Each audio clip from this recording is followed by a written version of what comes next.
नमस्ते दोस्तों। आज हम फिर एक बार आपको धर्म का ज्ञान सुनाएंगे। गौतम बुद्ध की कुछ ऐसी सच्ची घटनाएं जिसे सुनकर शायद आप भी धर्म की राह पकड़ लो। तो शुरू करते हैं। गौतम बुद्ध भ्रमण करते हुए वैशाली नगर के वन विहार में पहुंचे। उनके आगमन का समाचार पूरे नगर में फैल गया। कुछ ही समय में मानो पूरा नगर उनके दर्शन के लिए उमड़ पड़ा। बड़े व्यापारी, शिक्षाविद, समाज सेवी, अधिकारी और राज परिवार से जुड़े कई वरिष्ठ भी वहां पहुंचे। सभी की भावना थी कि तथागत बुद्ध अपने शिष्यों सहित उनके निवास पर पहुंचे एवं भोज का आमंत्रण स्वीकारें। बुद्ध सभी के निवेदन को सुन रहे थे और स्वभावगत मुस्कान के साथ आमंत्रण का आभार व्यक्त कर रहे थे। तभी वैशाली की यात गणिका आम्रपाली भी वहां पहुंची। वह बुद्ध की शिक्षा से प्रेरित होकर बहुत पहले ही अपनी गणिका वृत्ति त्याग चुकी थी। उसने भी बुद्ध को भोजन का आमंत्रण दिया। बुद्ध ने तत्काल उसे स्वीकार किया और अगले दिन भिक्षुओं सहित उसके घर आने की सहमति दे दी। बुद्ध के एक शिष्य को यह बात अच्छी नहीं लगी कि इतने सारे वरिष्ठों के निवेदन के बावजूद बुद्ध ने आम्रपाली का आमंत्रण स्वीकारा। शिष्य की दृष्टि में आम्रपाली गणिका होने से घृणित कर्म से जुड़ी रही थी। जब सभी लोग चले गए तब शिष्य ने पूछा, भगवान, इतने लोगों ने आपको न्योता दिया, फिर आपने आम्रपाली का ही आमंत्रण क्यों स्वीकारा? बुद्ध ने कहा, माना वह गणिका थी, लेकिन पश्चाताप की अग्नि में तपकर वह निर्मल हो चुकी है। यदि कोई व्यक्ति इस निर्मलता को प्राप्त कर ले तो वह उनसे भी श्रेष्ठ हो जाता है, जो ऐसे किसी घृणित कर्म में लीन न रहे हों। ऐसे व्यक्ति का आमंत्रण स्वीकारने में संकोच नहीं होना चाहिए। कोई व्यक्ति जब तक बुरे कामों में संलग्न रहता है तब तक उससे दूरी रहे तो ठीक है, लेकिन जो बुरे कामों को छोड़ दे उसे स्वीकार करने में संकोच नहीं करना चाहिए। इससे उसकी अच्छाई की ओर बढ़ने की भावना को बल मिलता है।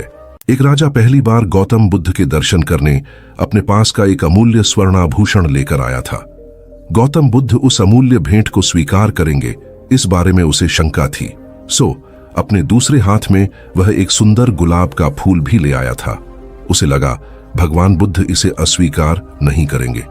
गौतम बुद्ध से मिलने पर जैसे ही उसने अपने हाथ में रखा, रत्न जड़ित आभूषण आगे बढ़ाया तो मुस्कुराकर बुद्ध ने कहा, इसे नीचे फेंक दो।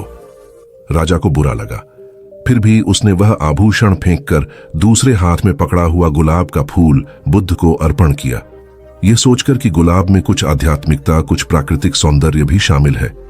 बुद्ध इसे अस्वीकार नहीं करेंगे। लेकिन फूल देने के लिए राजा ने जैसे ही अपने हाथ आगे बढ़ाए, बुद्ध ने फिर कहा, इसे नीचे गिरा दो। राजा परेशान हुआ। वह बुद्ध को कुछ देना चाहता था, पर अब उसके पास देने के लिए कुछ भी बचा नहीं था। तभी उसे स्वयं का ख्याल आया। उसने सोचा, वस्तुएं भेंट करने से बेहतर है कि मैं अपने आप को ही भेंट कर दूं। ख्याल आते ही उसने अपने आप को बुद्ध को भेंट करना चाहा। बुद्ध ने फिर कहा, नीचे गिरा दो। गौतम के जो शिष्य वहां मौजूद थे वे राजा की स्थिति देखकर हंसने लगे। तभी राजा को बोध हुआ, मैं अपने आप को समर्पित करता हूं। कहना कितना अहंकार पूर्ण है, मैं अपने को समर्पित करता हूं। यह कहने में समर्पण नहीं हो सकता, क्योंकि मैं तो बना हुआ है। वह समर्पण कहां हुआ? इस बोध के साथ राजा स्वयं बुद्ध के पैरों पर गिर पड़ा। भगवान बुद्ध के प्रवचन सुनने के लिए एक व्यक्ति नियमित रूप से आता था। इस प्रकार उसे एक माह हो चुका था, किंतु उसके जीवन पर कोई प्रभाव नहीं पड़ा। भगवान बुद्ध उपदेश में कहते थे कि धर्म पर चलो, अपने जीवन से राग द्वेष को दूर करो, काम, क्रोध, लोभ, मोह और अहंकार से सदा दूर रहो। बुद्ध के उपदेशों से लोगों को बहुत शांति मिलती थी, किंतु उस व्यक्ति का मन अशांत रहता था। एक दिन उसने बुद्ध से जाकर कहा, हे प्रभु, मैं एक माह से आपका उपदेश सुन रहा हूं, किंतु उसका तनिक भी असर मेरे आचरण पर नहीं पड़ा। मैं बहुत परेशान हूं, मुझे क्या करना चाहिए? बुद्ध उनकी बात सुनकर बोले, तुम कहां के रहने वाले हो? उसने कहा, श्रावस्ती का। बुद्ध ने अगला प्रश्न किया, वह यहां से कितनी दूर है? उसने अनुमान से बता दिया। बुद्ध ने पुनः जिज्ञासा प्रकट की, कितना समय लगता है? उस व्यक्ति ने हिसाब लगाकर बता दिया। बुद्ध ने कहा, अब बताओ कि क्या तुम यहां पर बैठे बैठे ही अपने घर पहुंच सकते हो? उसने कहा, यह कैसे हो सकता है, वहां पहुंचने के लिए तो चलना होगा। तब बुद्ध ने बड़े प्रेम से उसे समझाया, जैसे चलने पर ही पहुंचा जा सकता है, वैसे ही अच्छी बातों पर अमल करने से ही लाभ होता है। हे प्यारे, तुम मेरे ज्ञान के साथ अपने कर्म को जोड़ दो, तब तुमको उत्तम फल मिलेगा। उस व्यक्ति को अपनी गलती समझ में आ गई। उसने अपने जीवन में सुधार कर लिया, जिससे उसका जीवन सदाचारी बन गया। एक बार अकबर ने बीरबल से कहा, मुझे परमात्मा दिखा दो। राजा का हुक्म था। बीरबल बहुत परेशान था कि परमात्मा को कैसे राजा को दिखाए। इसी विचार को लेकर बीरबल छुट्टी पर चला गया और उदास रहने लगा। एक दिन परिवार में चर्चा हुई। उदासी का कारण पूछा गया तो बीरबल ने बता दिया कि राजा ईश्वर के दर्शन करना चाहते हैं। बीरबल का बेटा बोला, कल सुबह मुझे आप साथ ले जाएं, मैं अपने आप राजा को दर्शन करा दूंगा। दूसरे दिन सुबह बीरबल और लड़का दरबार में पहुंचे और राजा को कहा, मेरा लड़का आपके प्रश्न के उत्तर का समाधान करेगा। राजा ने सोचा, यह लड़का क्या समाधान करेगा। लड़का बोला, इस वक्त मैं आपका गुरु हूं, मुझे उचित स्थान दिया जाए। राजा ने सोचा, बात तो ठीक कह रहा है, मैंने तो प्रश्न किया है, समाधान करने वाला गुरु समान होता है। राजा ने लड़के के लिए अपने साथ थोड़ा ऊंचा स्थान दिया। लड़का बोला, महाराज एक दूध का कटोरा मंगाओ। राजा ने दूध का कटोरा मंगाया। लड़का बोला, महाराज इस दूध में घी है। राजा बोला, हां है। लड़का बोला, पहले मुझे आप उसका दर्शन कराओ। राजा बोला, तू मूर्ख है, घी के दर्शन ऐसे थोड़े होते हैं। पहले दूध को गर्म करना पड़ता है, फिर उसकी दही जमाना पड़ता है, फिर उसको मघानी में रिड़का जाता है, फिर मक्खन निकलता है, फिर उसे गर्म गर्म कढ़ाई में डाला जाता है, फिर उसकी मैल निकाली जाती है, तब जाकर घी के दर्शन होते हैं। ऐसे ही थोड़े दर्शन होते हैं।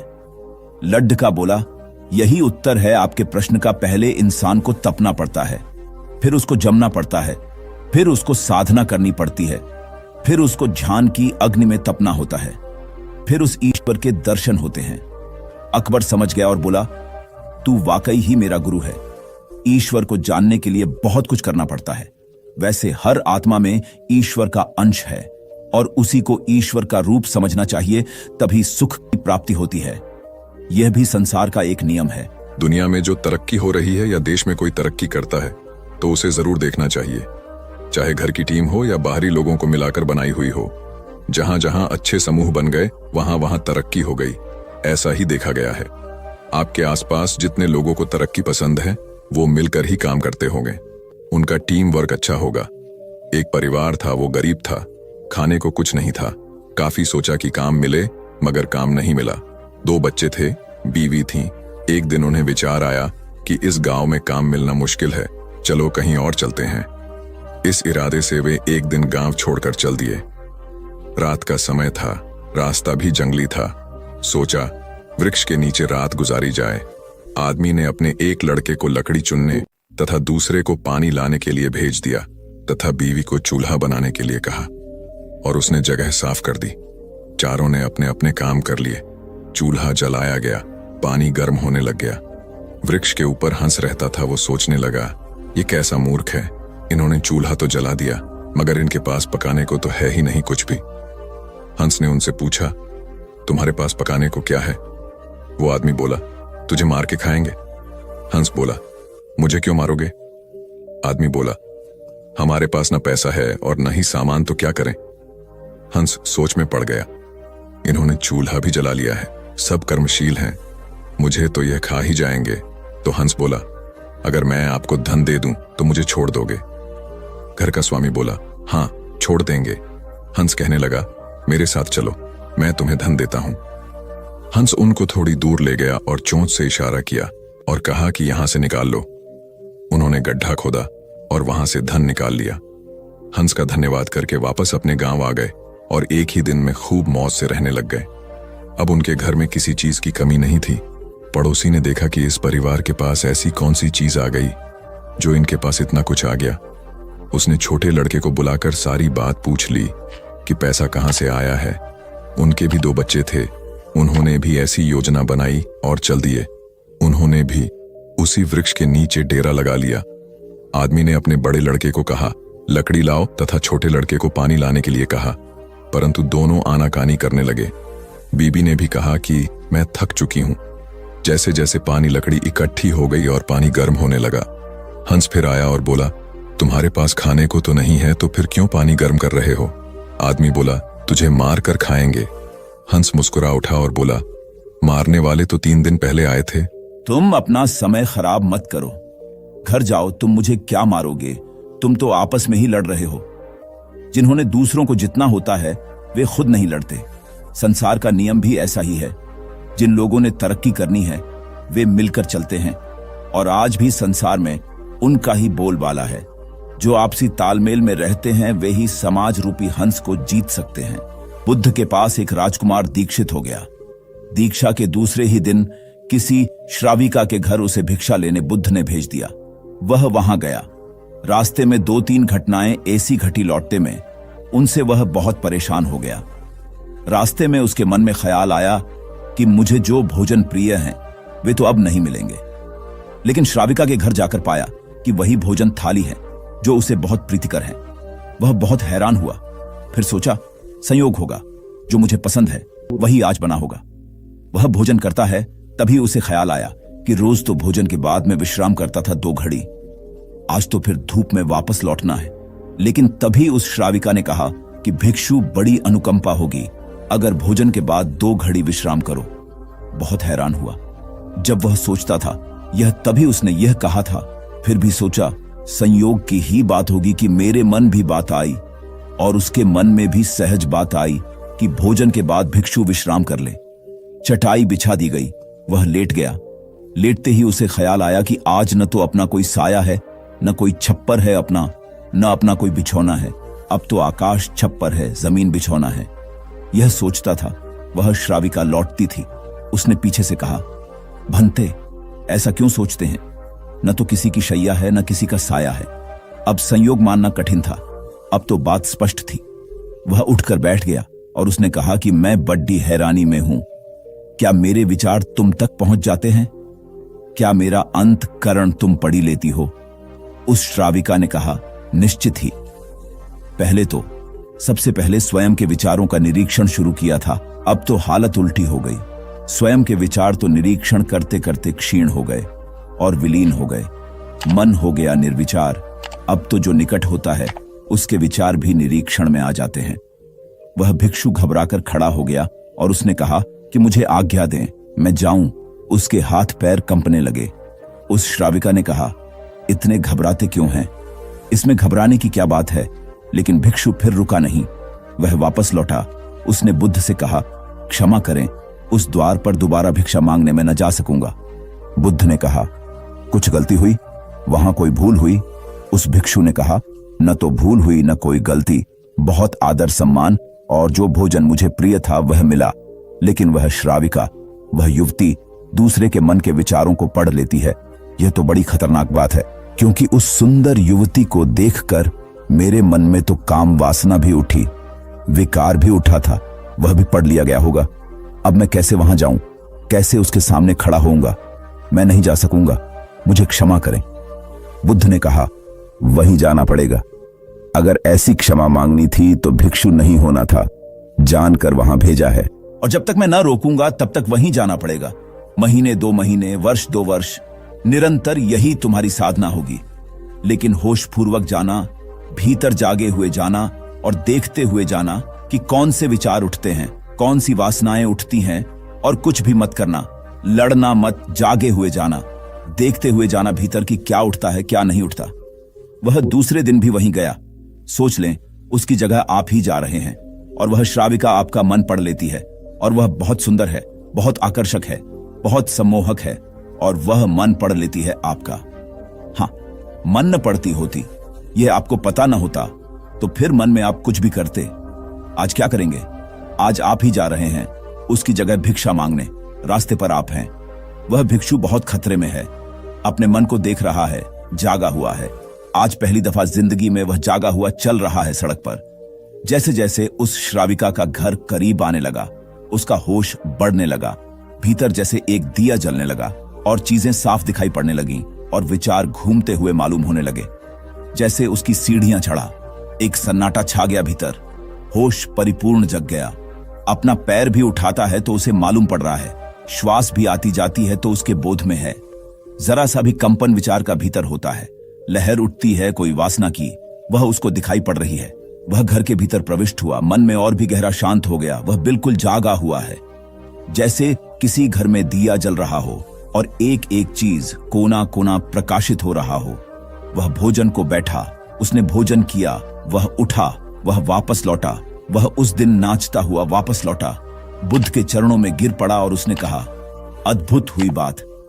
जैसे जैसे मैं उसके निकट पहुंचा और जैसे जैसे मैं जागा हुआ हो गया, वैसे वैसे मैंने पाया कि विचार तो विलीन हो गए, कामनाएं तो क्षीण हो गईं, और मैं जब उसके घर में गया तो मेरे भीतर पूर्ण सन्नाटा था। वहां कोई विचार नहीं था, कोई वासना नहीं थी, वहां कुछ भी नहीं था। मन बिल्कुल शांत और निर्मल दर्पण की भांति था। बुद्ध ने कहा, इसी बात के लिए वहां भेजा था, कल से वहां जाने की जरूरत नहीं। अब जीवन में इसी भांति जियो जैसे तुम्हारे विचार सारे लोग पढ़ रहे हो। अब जीवन में इसी भांति चलो जैसे जो भी तुम्हारे सामने है वह जानता है, तुम्हारे भीतर देख रहा है। इस भांति भीतर चलो और भीतर जागे रहो। जैसे जैसे जागरण बढ़ेगा वैसे वैसे विचार, वासनाएं क्षीण होती चली जाएंगी। जिस दिन जागरण पूर्ण होगा उस दिन तुम्हारे जीवन में कोई कालिमा, कोई कलुष रह जाने वाला नहीं है। उस दिन एक आत्म क्रांति हो जाती है। इस स्थिति के जागने को, इस चैतन्य के जागने को मैं कह रहा हूं विवेक का जागरण। किसी नगर में बिलाल पादक नामक एक धनिक रहता था। वह बहुत स्वार्थी था और सदाचार के कार्यों से कोसों दूर रहता था। उसका एक पड़ोसी निर्धन परंतु परोपकारी था। एक बार पड़ोसी ने भगवान बुद्ध और उनके शिष्यों को अपने घर भोजन के लिए आमंत्रित किया। पड़ोसी ने यह भी विचार किया कि इस महान अवसर पर अधिकाधिक लोगों को भोजन के लिए बुलाना चाहिए। ऐसे संकल्प के साथ पेडिडीड होसी ने बड़े भोज की तैयारी करने के लिए नगर के सभी व्यक्तियों से दान की अपेक्षा की एवं उन्हें भोज के लिए आमंत्रित किया। पड़ोसी ने बिलाल पादक को भी न्योता दिया। भोज के 1-2 दिन पहले पड़ोसी ने चहु और घूमकर दान एकत्र किया। जिसकी जैसी सामर्थ्य थी उसने उतना दान दिया।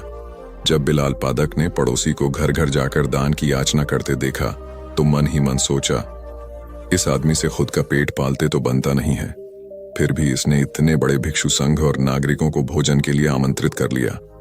अब इसे घर घर जाकर भिक्षा मांगनी पड़ रही है। ये मेरे घर भी याचना करने आता होगा। जब पड़ोसी बिलाल पादक के द्वार पर दान मांगने के लिए आया तो बिलाल पादक ने उसे थोड़ा सा नमक, शहद और घी दे दिया। पड़ोसी ने प्रसन्नता पूर्वक बिलाल पादक से दान ग्रहण किया, परंतु उसे अन्य व्यक्तियों के दान में नहीं मिलाया बल्कि अलग से रख दिया। बिलाल पादक को यह देखकर बहुत अचरज हुआ कि उसका दान सभी के दान से अलग क्यों रख दिया गया। उसे यह लगा कि पड़ोसी ने सभी लोगों के सामने उसे लज्जित करने के लिए ऐसा किया ताकि सभी यह देखें कि इतने धनी व्यक्ति ने कितना तुच्छ दान दिया है। बिलाल पादक ने अपने नौकर को पड़ोसी के घर जाकर इस बात का पता लगाने के लिए कहा। नौकर ने लौटकर बिलाल पादक को बताया कि पड़ोसी ने बिलाल पादक की दान सामग्री को थोड़ा थोड़ा सा लेकर चावल, सब्जी और खीर आदि में मिला दिया। ये जानकार भी बिलाल पादक के मन से जिज्ञासा नहीं गई और उसे अभी भी पड़ोसी की नीयत पर संदेह था। भोज के दिन वह प्रातः अपने वस्त्रों के भीतर एक कटार छुपा कर ले गया ताकि पड़ोसी द्वारा लज्जित किए जाने पर वह उसे मार डाले। वहां जाने पर उसने पड़ोसी को भगवान बुद्ध से यह कहते हुए सुना, भगवान, इस भोज के निमित्त जो भी द्रव्य संग्रहित किया गया है वह मैंने नगर के सभी निवासियों से दान में प्राप्त किया है। कम हो या अधिक, सभी ने पूर्ण श्रद्धा और उदारता से दान दिया, अतः सभी के दान का मूल्य समान है। पड़ोसी के यह शब्द सुनकर बिलाल पादक को अपने विचारों की तुच्छता का बोध हुआ और उसने अपनी गलतियों के लिए सभी के समक्ष पड़ोसी से क्षमा मांगी। बिलाल पादक के पश्चाताप के शब्दों को सुनकर बुद्ध ने वहां उपस्थित समस्त व्यक्तियों से कहा, तुम्हारे द्वारा किया गया शुभ कर्म भले ही कितना ही छोटा हो पर उसे तुच्छ मत जानो। छोटे छोटे शुभ कर्म एकत्र होकर भविष्य में विशाल रूप धारण कर लेते हैं। गौबुद्ध एक बार अपने शिष्यों के साथ प्रवास पर निकले। एक नगर से दूसरे नगर तक जाने की राह में वन पड़ता था। वन क्षेत्र में प्रवेश करने के साथ ही कुछ दूर चलने पर बुद्ध एक जगह रुक गए। पीछे आ रहे शिष्यों का समूह भी उन्हें देख उसी स्थान पर रुका, लेकिन वहां रुके रहना शिष्यों के लिए मुश्किल हो गया क्योंकि सामने एक क्षत विक्षत शव पड़ा था और उसकी दुर्गंध वातावरण में फैल रही थी। शिष्यों ने अपने वस्त्र से नाक बंद कर ली, लेकिन बुद्ध शव की ओर टकटकी लगाए देखते रहे।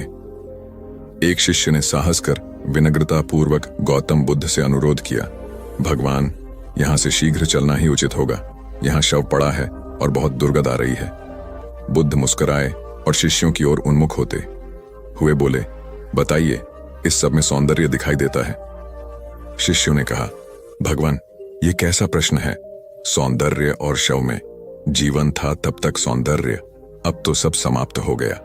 बुद्ध ने शव की ओर इशारा करके बताया, देखो, जब कभी यह व्यक्ति जीवित रहा होगा, इसकी दंत पंक्तियां अद्वितीय रही होंगी। मृत्यु के बाद भी इसके दंत देखकर यही साबित होता है। वहां खड़े सभी शिष्यों ने दृष्टि डाली तो पाया बुद्ध सही कह रहे थे।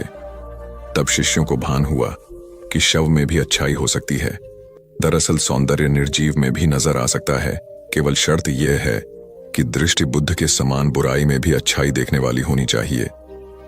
गुलाब की एक शाखा में फूल की तुलना में कांटे ही अधिक होते हैं, पर हम फूल चुनते हैं, कांटे नहीं। ठीक इसी तरह किसी में 100 बुराइयां नहीं, अच्छाई देखनी चाहिए। महाभारत में बताया गया है कि भीष्म पितामह को इच्छा मृत्यु का वरदान प्राप्त था, अर्थात वे स्वयं जब तक मृत्यु का आह्वान न करें, काल उनके पास भी नहीं भटक सकता था। इसी तरह अमृता को लेकर अनेक कथाएं प्रचलित हैं। महात्मा बुद्ध अपने शिष्यों के साथ भिक्षाटन पर जा रहे थे। रास्ते में शिष्यों ने एक पौधे की तरफ इशारा करते हुए पूछा, भंते, इस पौधे की उम्र क्या है? बुद्ध ने बताया कि यह अमर वृक्ष है, इसकी उम्र अंतहीन है। तभी एक शिष्य ने उस वृक्ष को जड़ से उखाड़ फेंक दिया और बुद्ध से बोला, गुरुवर, मैंने उसे एक ही पल में उखाड़कर समाप्त कर दिया। बुद्ध मुस्कुराए और निस्तब्ध आगे बढ़ गए। महीनों बाद जब चातुर्मास बिताकर वे उसी रास्ते से लौटे तो सभी ने उस पौधे को वापस हरा भरा देखा। वृक्ष को उखाड़ने वाले शिष्य ने पूछा, तथागत, आपको इस पौधे की अनश्वरता का कैसे पता चला? बुद्ध ने उत्तर दिया, मैं इस नन्हे से पौधे की अनंत जिजीविषा को जानता था। यह जीवन और अमरता की पहली शर्त है। जिसमें यह भावना है वही जीवन को दीर्घ बना सकता है। गौतम बुद्ध किसी यात्रा पर जा रहे थे। उनका परम प्रिय शिष्य आनंद भी उनके साथ था। चलते चलते दोपहर हो गई तो बुद्ध एक घने वृक्ष के नीचे जाकर बैठ गए। आनंद भी पास में ही बैठ गया। कुछ देर बाद बुद्ध को प्यास लगी। उन्होंने आनंद को पानी लाने के लिए कहा। आनंद ने आसपास घूमकर देखा तो कोई कुआं, तालाब या नदी नहीं दिखाई दी। एक नाला अवश्य दिखाई दिया जिसमें पहाड़ों से बहने वाले झरने का पानी बह रहा था। थोड़ी देर पहले ही कुछ बैलगाड़ियां वहां से होकर गुजरी थीं, जिनके पहियों के कारण कीचड़ व धूल से पानी गंदा हो गया था। आनंद ने यह दृश्य देखा तो वह खाली हाथ लौट आया। उसने बुद्ध को इस विषय में बताया और यह कहा कि मैं नदी खोजकर वहां से पानी ले आता हूं। यह सुनकर बुद्ध ने कहा, आनंद, पानी नाले से ही लाओ। आनंद ने बुद्ध की बात मान ली। वह नाले पर पहुंचा, किंतु उसने देखा कि पानी अब भी अस्वच्छ है। उसे ऐसा पानी बुद्ध के लिए लाना कदापि उचित नहीं लगा। वह बुद्ध से आकर बोला, भंते, वह अस्वच्छ जल आपके पीने योग्य नहीं है। मैं अभी दौड़कर नदी से पानी ले आता हूं। किंतु बुद्ध ने पुनः उसे नाले का पानी लाने के लिए भेजा। इस बार जब आनंद नाले पर गया तो उसने देखा कि पानी में जो कोचड़ व धूल की गंदगी थी वह नीचे बैठ गई है और पानी निर्मल हो गया है।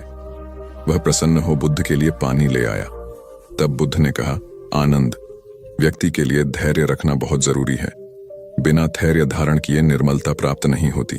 वस्तुतः धैर्य का फल सदैव मीठा होता है, इसलिए विपरीत स्थितियों में भी धैर्य बनाए रखें। गौतम को घर छोड़े 7 साल बीत चुके थे। वे राजगृह में प्रवचन करते थे। उनके पिता राजा शुद्धोधन ने 1 वर्ष के भीतर 10 दूत उनके पास भेजे थे कि एक बार दर्शन दे दो। वे कपिलवस्तु पहुंचे। उनके साथ उनके दोनों प्रिय शिष्य सारिपुत्र और मौदगल्याण भी थे। वहीं दोनों शिष्य जिनकी अस्थियां सांची के दूसरे स्तूप से मिली थीं, उन्होंने कपिलवस्तु के दक्षिणी छोर से भिक्षाटन शुरू किया। संघ के सैकड़ों लोग उनके साथ थे। उन्हें देखने पूरा नगर उमड़ पड़ा था।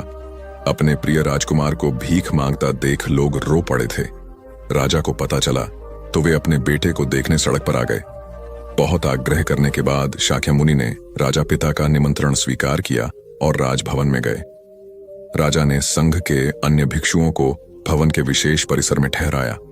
जब शुद्धोधन शाक्यमुनि का हाथ पकड़कर चल रहे थे तो अवश्य ही उनके चेहरे पर पिता होने का वह भाव आया होगा जो पुत्र का मार्गदर्शक होने के नैसर्गिक अधिकार से भरा होता है। खुद शाक्यमुनि इस अधिकार में हस्तक्षेप नहीं कर सकते थे। भवन में राहुल की माता यशोधरा के पास भी तुरंत यह संदेश पहुंचा कि गौतम लौट आए हैं। वे जाएं और अपने पति से मुलाकात करें। लेकिन यशोधरा ने इनकार कर दिया। गौतम उसे छोड़कर गए थे, आज लौटे हैं तो वह क्यों जाए भला उनका सत्कार करने। यशोधरा ने संदेश भिजवाया, यदि एक पल के लिए भी आर्यपुत्र ने मुझ में कोई गुण देखा हो तो वे स्वयं इस कक्ष तक आएंगे जहां से वे आधी रात बिना बताए चले गए थे। तथागत राहुल माता का संदेश पाकर उनके कक्ष की ओर बढ़े। उन्होंने दोनों शिष्यों से कहा, वे कुछ भी कहें, कुछ भी करें, तुम दोनों शांत रहना, कोई प्रतिक्रिया मत करना, उन्हें सुरुचिपूर्ण वंदना करने देना। कमरे में तथागत अपनी शैली में बैठ गए। सारिपुत्र हमेशा की तरह उनकी दाईं और मौदगल्यायन उनकी बाईं और बैठे। यशोधरा आई। वे राजकुमारी नहीं दिख रही थीं। उन्होंने तथागत के चरण स्पर्श किए और उनके सामने बैठ गई। कमरे में शांति थी। तभी राजा शुद्धोधन कमरे में आए। बेटे बहू को आमने सामने देख उन्होंने बेटे से कहा, भंते। यशोधरा ने सुना आपने काशाय वस्त्र धारण किया है तो उसने काशाय वस्त्र पहन लिए। उसने सुना आप एकाहारी हो गए हैं, वह भी एकाहारी हो गई। आपने उत्तम पलंग पर सोना त्याग दिया है तो इसने भी त्याग दिया। आपने माला का त्याग किया, गंध का त्याग किया तो इसने भी वह सब त्याग दिया। मायके वाले इसे संदेश भेजते हैं, वे इसे ले जाना चाहते हैं, लेकिन यह यहीं रहती है, इसी कक्ष में। यह गुण की मूर्ति है। राजा स्नेह से अपनी बहू को देखते रहे। अचानक तथागत उठे, उस कक्ष से बाहर चले गए। शाक्य मुनि ने शिष्यों को शांत रहने को कहा था, लेकिन वे स्वयं उस कक्ष से बाहर चले गए। मैं हमेशा सोचता हूं उस पल क्या हुआ होगा, उनके मन के भीतर कैसे कैसे विचार उठते होंगे। क्या संबोधि एक लघु क्षण होता है या दीर्घ क्षण? क्या संबोधि एक अनंत अभ्यास है? क्या संयम उसका गरुड़यान है? धम्मपद का 13वां श्लोक बार बार याद आता है। यथागारम दुछेन बुट्टी समति विभजति एव अभावितम चित्तम राघव समति विभजति। घर की छत मजबूत न हो, सही तरह से उसे घास फूस से ढक्का न गया हो, तो बरसात के दिनों में उसमें से पानी रिसता है, घर भर में फैल जाता है। उसी तरह ध्यान और एकाग्रता हमारे व्यक्तित्व की छत है। ध्यान और एकाग्रता जीवन को सार्थक करते हैं। अली बहुत ही धनी व्यक्ति था और गौतम बुद्ध के ही समकालीन एक अन्य धार्मिक गुरु निगंथा नाथपुत्ता का शिष्य था। नाथपुत्ता के उपदेश बुद्ध से अलग प्रकार के थे। उपाली एक बहुत ही विलक्षण वक्ता था और वाद विवाद में भी बहुत ही कुशल था। उसके गुरु ने उसे एक दिन कहा कि वह कर्म के कार्य कारण सिद्धांत पर बुद्ध को बहस की चुनौती दे। एक लंबे और जटिल बहस के बाद बुद्ध उपाली का संदेह दूर करने में सफल रहे और उपाली को बुद्ध से सहमत होना पड़ा कि उसके धार्मिक गुरु के विचार गलत हैं। उपाली बुद्ध के उपदेशों से इतना प्रभावित हो गया कि उसने बुद्ध को तत्काल उसे अपना शिष्य बना लेने का अनुरोध किया। लेकिन उसे आश्चर्य हुआ जब बुद्ध ने उसे यह सलाह दी, प्रिय उपाली, तुम एक ख्याति प्राप्त व्यक्ति हो। पहले तुम आश्वस्त हो जाओ कि तुम अपना धर्म केवल इसलिए नहीं बदल रहे हो कि तुम मुझसे प्रसन्न हो या तुम केवल भावुक होकर यह फैसला कर रहे हो। खुले दिमाग से मेरे समस्त उपदेशों पर फिर से विचार करो और तभी मेरा अनुयायी बनो। चिंतन की स्वतंत्रता की भावना से ओतप्रोत बुद्ध के इस विचार को सुनकर उपाली और भी प्रसन्न हो गया। उसने कहा, प्रभु, यह आश्चर्य की बात है कि आपने मुझे पुनर्विचार करने के लिए कहा। कोई अन्य गुरु तो मुझे बेहिचक मुझे अपना शिष्य बना लेता। इतना ही नहीं, वह तो धूमधाम से सड़कों पर जुलूस निकालकर इसका प्रचार करता कि देखो, इस करोड़पति ने अपना धर्म त्याग कर मेरा धर्म अपना लिया है। अब तो मैं और भी आश्वस्त हो गया। कृपया मुझे अपना अनुयायी स्वीकार करें। बुद्ध ने उपाली को अपने साधारण अनुयायी के रूप में स्वीकार तो कर लिया, लेकिन उसे यह सलाह दी, प्रिय उपाली, हालांकि तुम अब मेरे अनुयायी बन चुके हो, लेकिन तुम्हें अब भी सहिष्णुता और करुणा का परिचय देना चाहिए। अपने पुराने गुरु को भी दान देना जारी रखो, क्योंकि वह अभी भी तुम्हारी सहायता पर आश्रित है। एक तरह का सुख तो मिलेगा, लेकिन यह भी बहुत दूर जाने वाला नहीं है। इसीलिए बुद्ध ने कहा, समाधि में सुख है, बुद्धोत्पाद में सुख है। यह तो परम व्याख्या हुई सुख की, फिर यह भी तो हुआ नहीं है। तो उनके वचन सुनो, उनके पास उठो बैठो, जिनके भीतर यह क्रांति घटी है, जिनके भीतर यह सूरज निकला है, जिनका प्रभात हो गया है। जहां सूर्योदय हुआ है उनके पास रमो, इसमें सुख है, मगर इसमें ही रुक मत जाना। ध्यान रखना कि जो उनको हुआ है वह तुम्हें भी करना है। उस करने के उपाय का नाम समाधि है। सुनो बुद्धों को और चेष्टा करो बुद्धों जैसे बनने की। उस चेष्टा का नाम समाधि है। उस चेष्टा का फल है बुद्धोत्पोद। सुनो बुद्धों के वचन, फिर बुद्धों जैसे बनने की चेष्टा में लगना। ध्यान, समाधि, योग, और जिस दिन बन जाओ उस दिन परम सुख। एक दिन बुद्ध प्रातः भिक्षुओं की सभा में पधारे। सभा में प्रतीक्षारत उनके शिष्य यह देख चकित हुए कि बुद्ध पहली बार अपने हाथ में कुछ लेकर आए थे। उनके हाथ में एक रुमाल था। बुद्ध के हाथ में रुमाल देखकर सभी समझ गए कि इसका कुछ विशेष प्रयोजन होगा। बुद्ध अपने आसन पर विराजे। उन्होंने किसी से कुछ न कहा और रुमाल में कुछ दूरी पर 5 गांठें लगा दी। सब उपस्थित यह देख मन में सोच रहे थे कि अब बुद्ध क्या करेंगे, क्या कहेंगे। बुद्ध ने उनसे पूछा, कोई मुझे यह बता सकता है कि क्या यह वही रुमाल है जो गांठें लगने के पहले था? शारिपुत्र ने कहा, इसका उत्तर देना कुछ कठिन है। एक तरह से देखें तो रुमाल वही है, क्योंकि इसमें कोई परिवर्तन नहीं हुआ है। दूसरी दृष्टि से देखें तो पहले इसमें 5 गांठ नहीं लगी थी, अतः यह रुमाल पहले जैसा नहीं रहा। और जहां तक इसकी मूल प्रकृति का प्रश्न है, वह अपरिवर्तित है। इस रुमाल का केवल बाह्य रूप ही बदला है, इसका पदार्थ और इसकी मात्रा वही है। तुम सही कहते हो शारिपुत्र, बुद्ध ने कहा। अब मैं इन गांठों को खोल देता हूं। यह कहकर बुद्ध रुमाल के दोनों सिरों को एक दूसरे से दूर खींचने लगे। तुम्हें क्या लगता है शारिपुत्र, इस प्रकार खींचने पर क्या मैं इन गांठों को खोल पाऊंगा? नहीं तथागत, इस प्रकार तो आप इन गांठों को और अधिक सघन और सूक्ष्म बना देंगे और ये कभी नहीं खुलेंगी, शारिपुत्र ने कहा। ठीक है, बुद्ध बोले। अब तुम मेरे अंतिम प्रश्न का उत्तर दो कि इन गांठों को खोलने के लिए मुझे क्या करना चाहिए? शारिपुत्र ने कहा, तथागत, इसके लिए मुझे सर्वप्रथम निकटता से यह देखना होगा कि ये गांठें कैसे लगाई गई हैं। इसका ध्यान किए बिना मैं इन्हें खोलने का उपाय नहीं बता सकता। तुम सत्य कहते हो शारिपुत्र, तुम धन्य हो, क्योंकि यही जानना सबसे आवश्यक है। आधारभूत प्रश्न यही है। जिस समस्या में तुम पड़े हो, उससे बाहर निकलने के लिए यह जानना जरूरी है कि तुम उसे ग्रस्त क्यों कर हुए। यदि तुम यह बुनियादी व मौलिक परीक्षण नहीं करोगे तो संकट अधिक ही गहराएगा। लेकिन विश्व में सभी ऐसा ही कर रहे हैं। वे पूछते हैं, हम काम, क्रोध, लोभ, मोह, अहंकार, परिग्रह आदि आदि वृत्तियों से बाहर कैसे निकलें? लेकिन वे यह नहीं पूछते कि हम इन वृत्तियों में कैसे पड़े। कई दिनों के विहार के बाद भगवान बुद्ध मगध की राजधानी राजगृह से प्रस्थान करने वाले थे। लोगों को जब यह पता चला तो वे उनके लिए भेंट आदि लेकर उनके दर्शनों के लिए आने लगे। अपने शिष्यों के साथ बैठे हुए बुद्ध लोगों की भेंट स्वीकार कर रहे थे। सम्राट बिंबिसार ने उन्हें भूमि, खाद्य, वस्त्र, वाहन आदि प्रदान किए। नगर सेठों ने भी धन धान्य और सुवर्ण आभूषण उनके चरणों में अर्पित कर दिए। सभी के दान को स्वीकार करने के लिए बुद्ध अपना दायां हाथ उठाकर स्वीकृति इंगित कर देते थे। भीड़ में एक वृद्धा भी थी। वह बुद्ध से बोली, भगवान, मैं बहुत निर्धन हूं, मेरे पास आपको देने के लिए कुछ भी नहीं है। आज मुझे पेड़ से एक आम गिरा हुआ मिल गया। मैं उसे खा रही थी, तभी मैंने आपके प्रस्थान करने का समाचार सुना। उस समय तक मैं आधा आम खा चुकी थी। मैं भी आपको कुछ अर्पित करना चाहती हूँ, लेकिन मेरे पास इस आधे खाए हुए आम के सिवा कुछ भी नहीं है। इसे ही मैं आपको भेंट करना चाहती हूँ। कृपया मेरी भेंट स्वीकार करें। वहां उपस्थित अपार जनसमुदाय, राजा, महाराजाओं और सेठों ने देखा कि भगवान बुद्ध अपने आसन से उठकर नीचे आए और उन्होंने दोनों हाथ फैलाकर वृद्धा का आधा आम स्वीकार किया। सम्राट बिंबिसार ने चकित होकर बुद्ध से पूछा, भगवान, एक से बढ़कर एक अनुपम और बहुमूल्य उपहार तो आपने केवल हाथ हिलाकर ही स्वीकार कर लिए, लेकिन इस बुढ़िया के झूठे आम को लेने के लिए आप आसन से नीचे उतरकर आ गए। इसमें ऐसी कौन सी विशेषता है? बुद्ध मुस्कुराकर बोले, इस वृद्धा ने मुझे अपनी समस्त पूंजी दे दी है। आप लोगों ने मुझे जो कुछ भी दिया है वह तो आपकी संपत्ति का कुछ अंश ही है, और उसके बदले में आपने दान करने का अहंकार भी अपने मन में रखा है। इस वृद्धा ने मेरे प्रति अपार प्रेम और श्रद्धा रखते हुए मुझे सर्वस्व अर्पित कर दिया है, फिर भी उसके मुख पर कितनी नम्रता और करुणा है। तथागत यह भी कहते थे कि सबसे पहले व्यक्ति को खुद की पहचान करनी चाहिए। दूसरों की बजाय व्यक्ति खुद के बारे में ज्यादा जानता है। उनका मत था कि बुराई से घृणा करो, बुरे व्यक्ति से नहीं।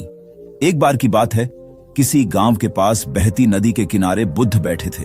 किनारे पर पत्थरों की भरमार थी, पर छोटी सी वह नदी अपनी तरल धारा के कारण आगे बढ़ती ही जा रही थी। बुद्ध ने विचार किया कि यह छोटी सी नदी अपनी तरलता के कारण कितनों की प्यास बुझाती है, लेकिन भारी भरकम पत्थर एक ही स्थान पर पड़े रहते हैं और दूसरों के मार्ग में बाधक बनते रहते हैं। इस घटना की सीख यह है कि दूसरों के रास्ते में रोड़े अटकाने वाले खुद कभी आगे नहीं बढ़ पाते, परंतु जो दूसरों को सद्भाव और स्नेह देता है वह स्वयं भी आगे बढ़ जाता है। बुद्ध ऐसे ही विचारों में मगन थे कि तभी उन्होंने ग्रामीणों की एक भीड़ को अपनी ओर आते देखा। बड़ा शोर था और लोग किसी युवती के प्रति अपशब्द बोल रहे थे। तथागत ने देखा कि लोग एक युवती को घसीट कर ला रहे थे और उसको गाली भी दे रहे थे। भीड़ के नजदीक आने पर बुद्ध ने लोगों से युवती को पीटने और अपशब्द कहने का कारण पूछा। लोगों ने कहा कि यह स्त्री व्यभिचारी है और हमारे समाज का नियम है कि यदि व्यभिचारी स्त्री पकड़ी जाए तो उसे पत्थरों से कुचलकर मार डालना चाहिए। तथागत ने युवती की ओर देखा और कहा, जो तुम चाहते हो वही करो, पर मेरी एक शर्त है कि पत्थर मारने का अधिकारी वही है जिसने कभी व्यभिचार न किया हो और न ही उसके मन में ऐसे विचार कभी आए हों। इतना कहकर तथागत शांत हो गए। चारों ओर मौन था। कुछ समय बाद लोगों की भीड़ मन में पश्चाताप का भाव लिए हुए वहां से विदा हो गई। इस घटना से यही सत्य उभरता है कि हम खुद अपने प्रति न्याय कर सकते हैं, दूसरों के प्रति नहीं, क्योंकि हमारी जानकारी दूसरों के विषय में अधूरी होती है। यदि हम किसी के प्रति न्याय करना चाहते हैं तो उसे ऐसा प्यार और स्नेह मिलना चाहिए कि खुद ही अपने दोषों को स्वीकार कर ले और उन्हें पुनः न दोहराने का व्रत ले। अंतिम दिन है। इसी दिन तुम 1 वर्ष पहले यहां आए थे और मैंने तुम्हें वचन दिया था कि 1 वर्ष बाद तुम जो पूछोगे मैं उत्तर दूंगा। मैं उत्तर देने को तैयार हूं। अब तुम प्रश्न पूछो। मौलुंग का पुत्र हंसने लगा और उसने कहा, आपने मुझे भी धोखा दिया। वह सारिपुत्र ठीक कहता था। अब कोई प्रश्न ही पूछने के लिए नहीं रहा, तो मैं क्या पूछूं? मेरे पास पूछने के लिए कुछ भी नहीं है। असल में यदि तुम सत्य नहीं हो तो समस्याएं होती हैं और प्रश्न होते हैं। वे तुम्हारे झूठ से पैदा होते हैं। तुम्हारे स्वप्न, तुम्हारी नींद से वे पैदा होते हैं। जब तुम सत्य, प्रामाणिक, मौन, समग्र होता हो, वे तिरोहित हो जाते हैं। मेरी समझ ऐसी है कि मन की एक अवस्था है जहां केवल प्रश्न होते हैं और मन की एक अवस्था है जहां केवल उत्तर होते हैं, और वे कभी साथ साथ नहीं होते। यदि तुम अभी भी पूछ रहे हो तो तुम उत्तर नहीं ग्रहण कर सकते। मैं उत्तर दे सकता हूं लेकिन तुम उसे ले नहीं सकते। यदि तुम्हारे भीतर प्रश्न उठने बंद हो गए हैं तो मुझे उत्तर देने की कोई जरूरत नहीं है। तुम्हें उत्तर मिल जाता है। किसी प्रश्न का उत्तर नहीं दिया जा सकता है। मन की एक ऐसी अवस्था उपलब्ध करनी होती है जहां कोई प्रश्न नहीं उठते। मन की प्रश्न रहित अवस्था ही एकमात्र उत्तर है। यही तो ध्यान की पूरी प्रक्रिया है। प्रश्नों को गिरा देना, भीतर चलती बातचीत को गिरा देना। जब भीतर की बातचीत रुक जाती है तो ऐसा असीम मौन छा जाता है। उस मौन में हर चीज का उत्तर मिल जाता है। हर चीज सुलझ जाती है। शाब्दिक रूप से नहीं, अस्तित्वगत रूप में सुलझ जाती है। कहीं कोई समस्या नहीं रह जाती है। भीतर का कोलाहल रुक गया। वह बिल्कुल भूल गया कि कब 1 वर्ष बीत गया। कौन फिक्र करता है? जब प्रश्न ही न रहे तो कौन उत्तरों की फिक्र करता है? एक दिन अचानक बुद्ध ने पूछा, यह वर्ष का अंतिम दिन है। इसी दिन तुम 1 वर्ष पहले यहां आए थे और मैंने तुम्हें वचन दिया था कि 1 वर्ष बाद तुम जो पूछोगे मैं उत्तर दूंगा। मैं उत्तर देने को तैयार हूं। अब तुम प्रश्न पूछो।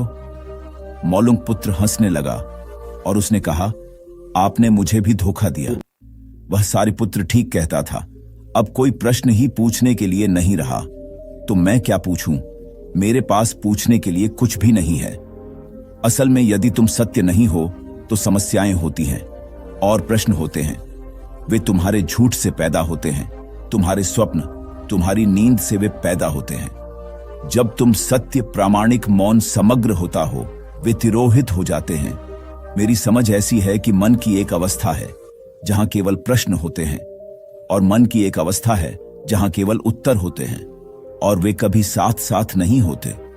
यदि तुम अभी भी पूछ रहे हो तो तुम उत्तर नहीं ग्रहण कर सकते। मैं उत्तर दे सकता हूं लेकिन तुम उसे ले नहीं सकते।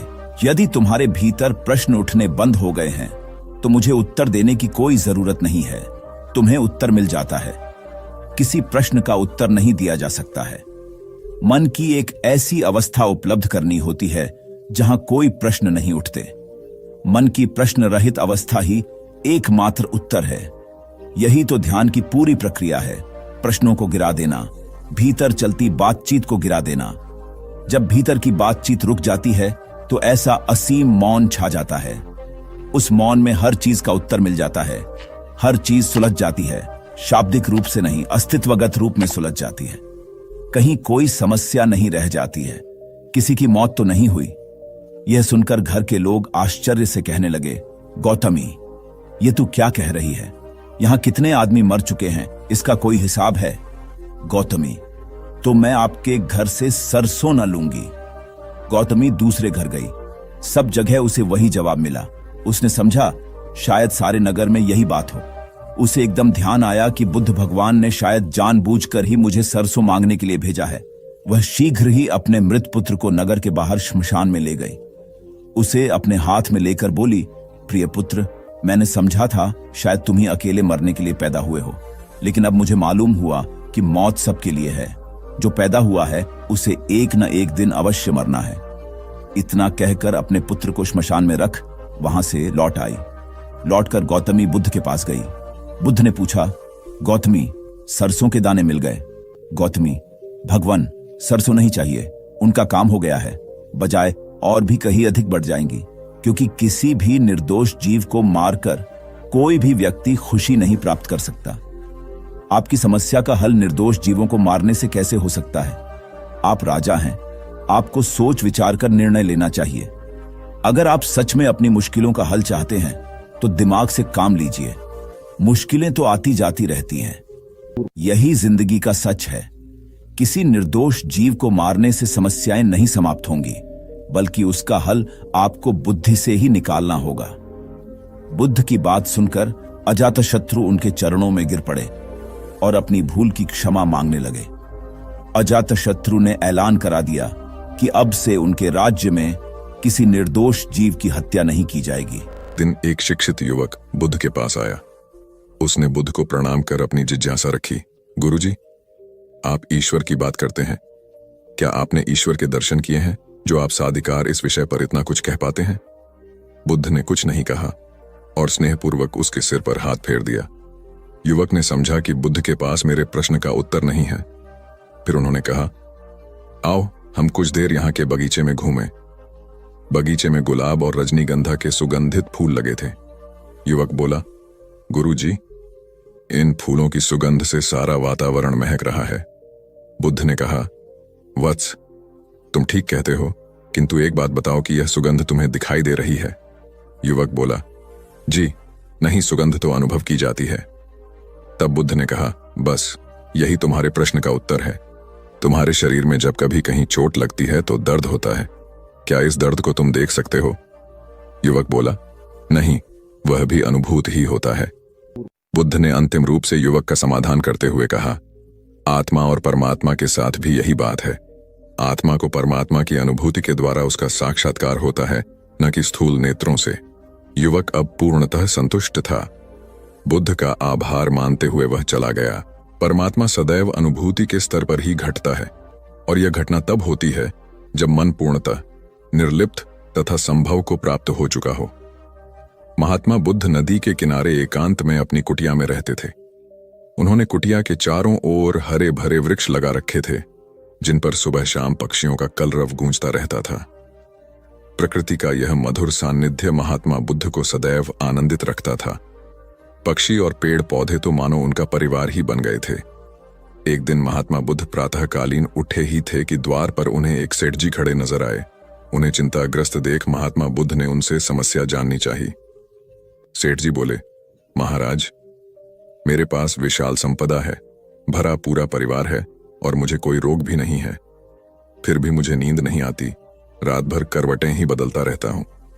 महात्मा बुद्ध ने आत्मीयता से सेठ जी के सिर पर हाथ फेरकर कहा, सेठ, तुम्हारे पास सब कुछ भले ही हो, किंतु वह नहीं है जो नींद के लिए आवश्यक है।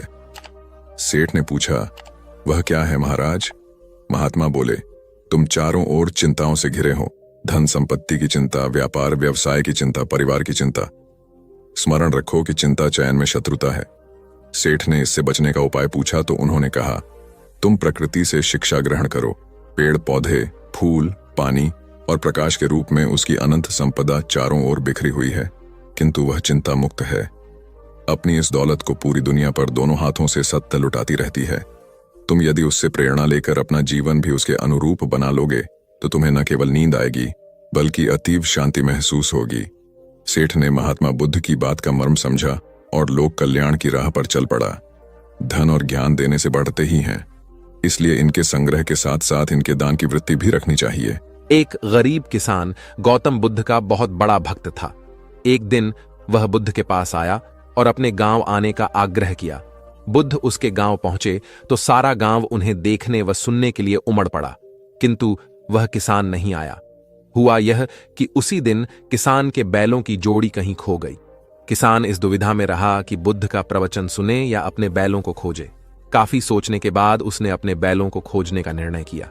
घंटों भटकने के बाद बैल मिले। थकाहारा किसान घर आया और भोजन कर सो गया। अगले दिन वह अति संकोच से क्षमा प्रार्थी बन बुद्ध के पास पहुंचा तो वे बड़े स्नेह से बोले, मेरी दृष्टि में यह किसान मेरा सच्चा अनुयायी है। इसने उपदेश से अधिक महत्व कर्म को दिया। यदि यह कल बैलों को न ढूंढते हुए उपदेश सुनता तो मेरी बातें इसकी समझ में नहीं आती, क्योंकि मन बैलों में अटका रहता। इसने कर्म को महत्व देकर प्रशंसनीय काम किया। सार यह है कि हम जहां जिस भूमिका में हों उसका ईमानदारी से निर्वाह करें। यही सच्ची आध्यात्मिकता है, क्योंकि प्रत्येक धर्म कर्म को ही सर्वोपरि महत्व देता है। गौतम बुद्ध को उनके अनुयायी यदि स्नेह से कहीं बुलाते तो वे अवश्य जाते। फिर जब बुद्ध पहुंचते तो श्रोताओं की भारी भीड़ उमड़ पड़ती।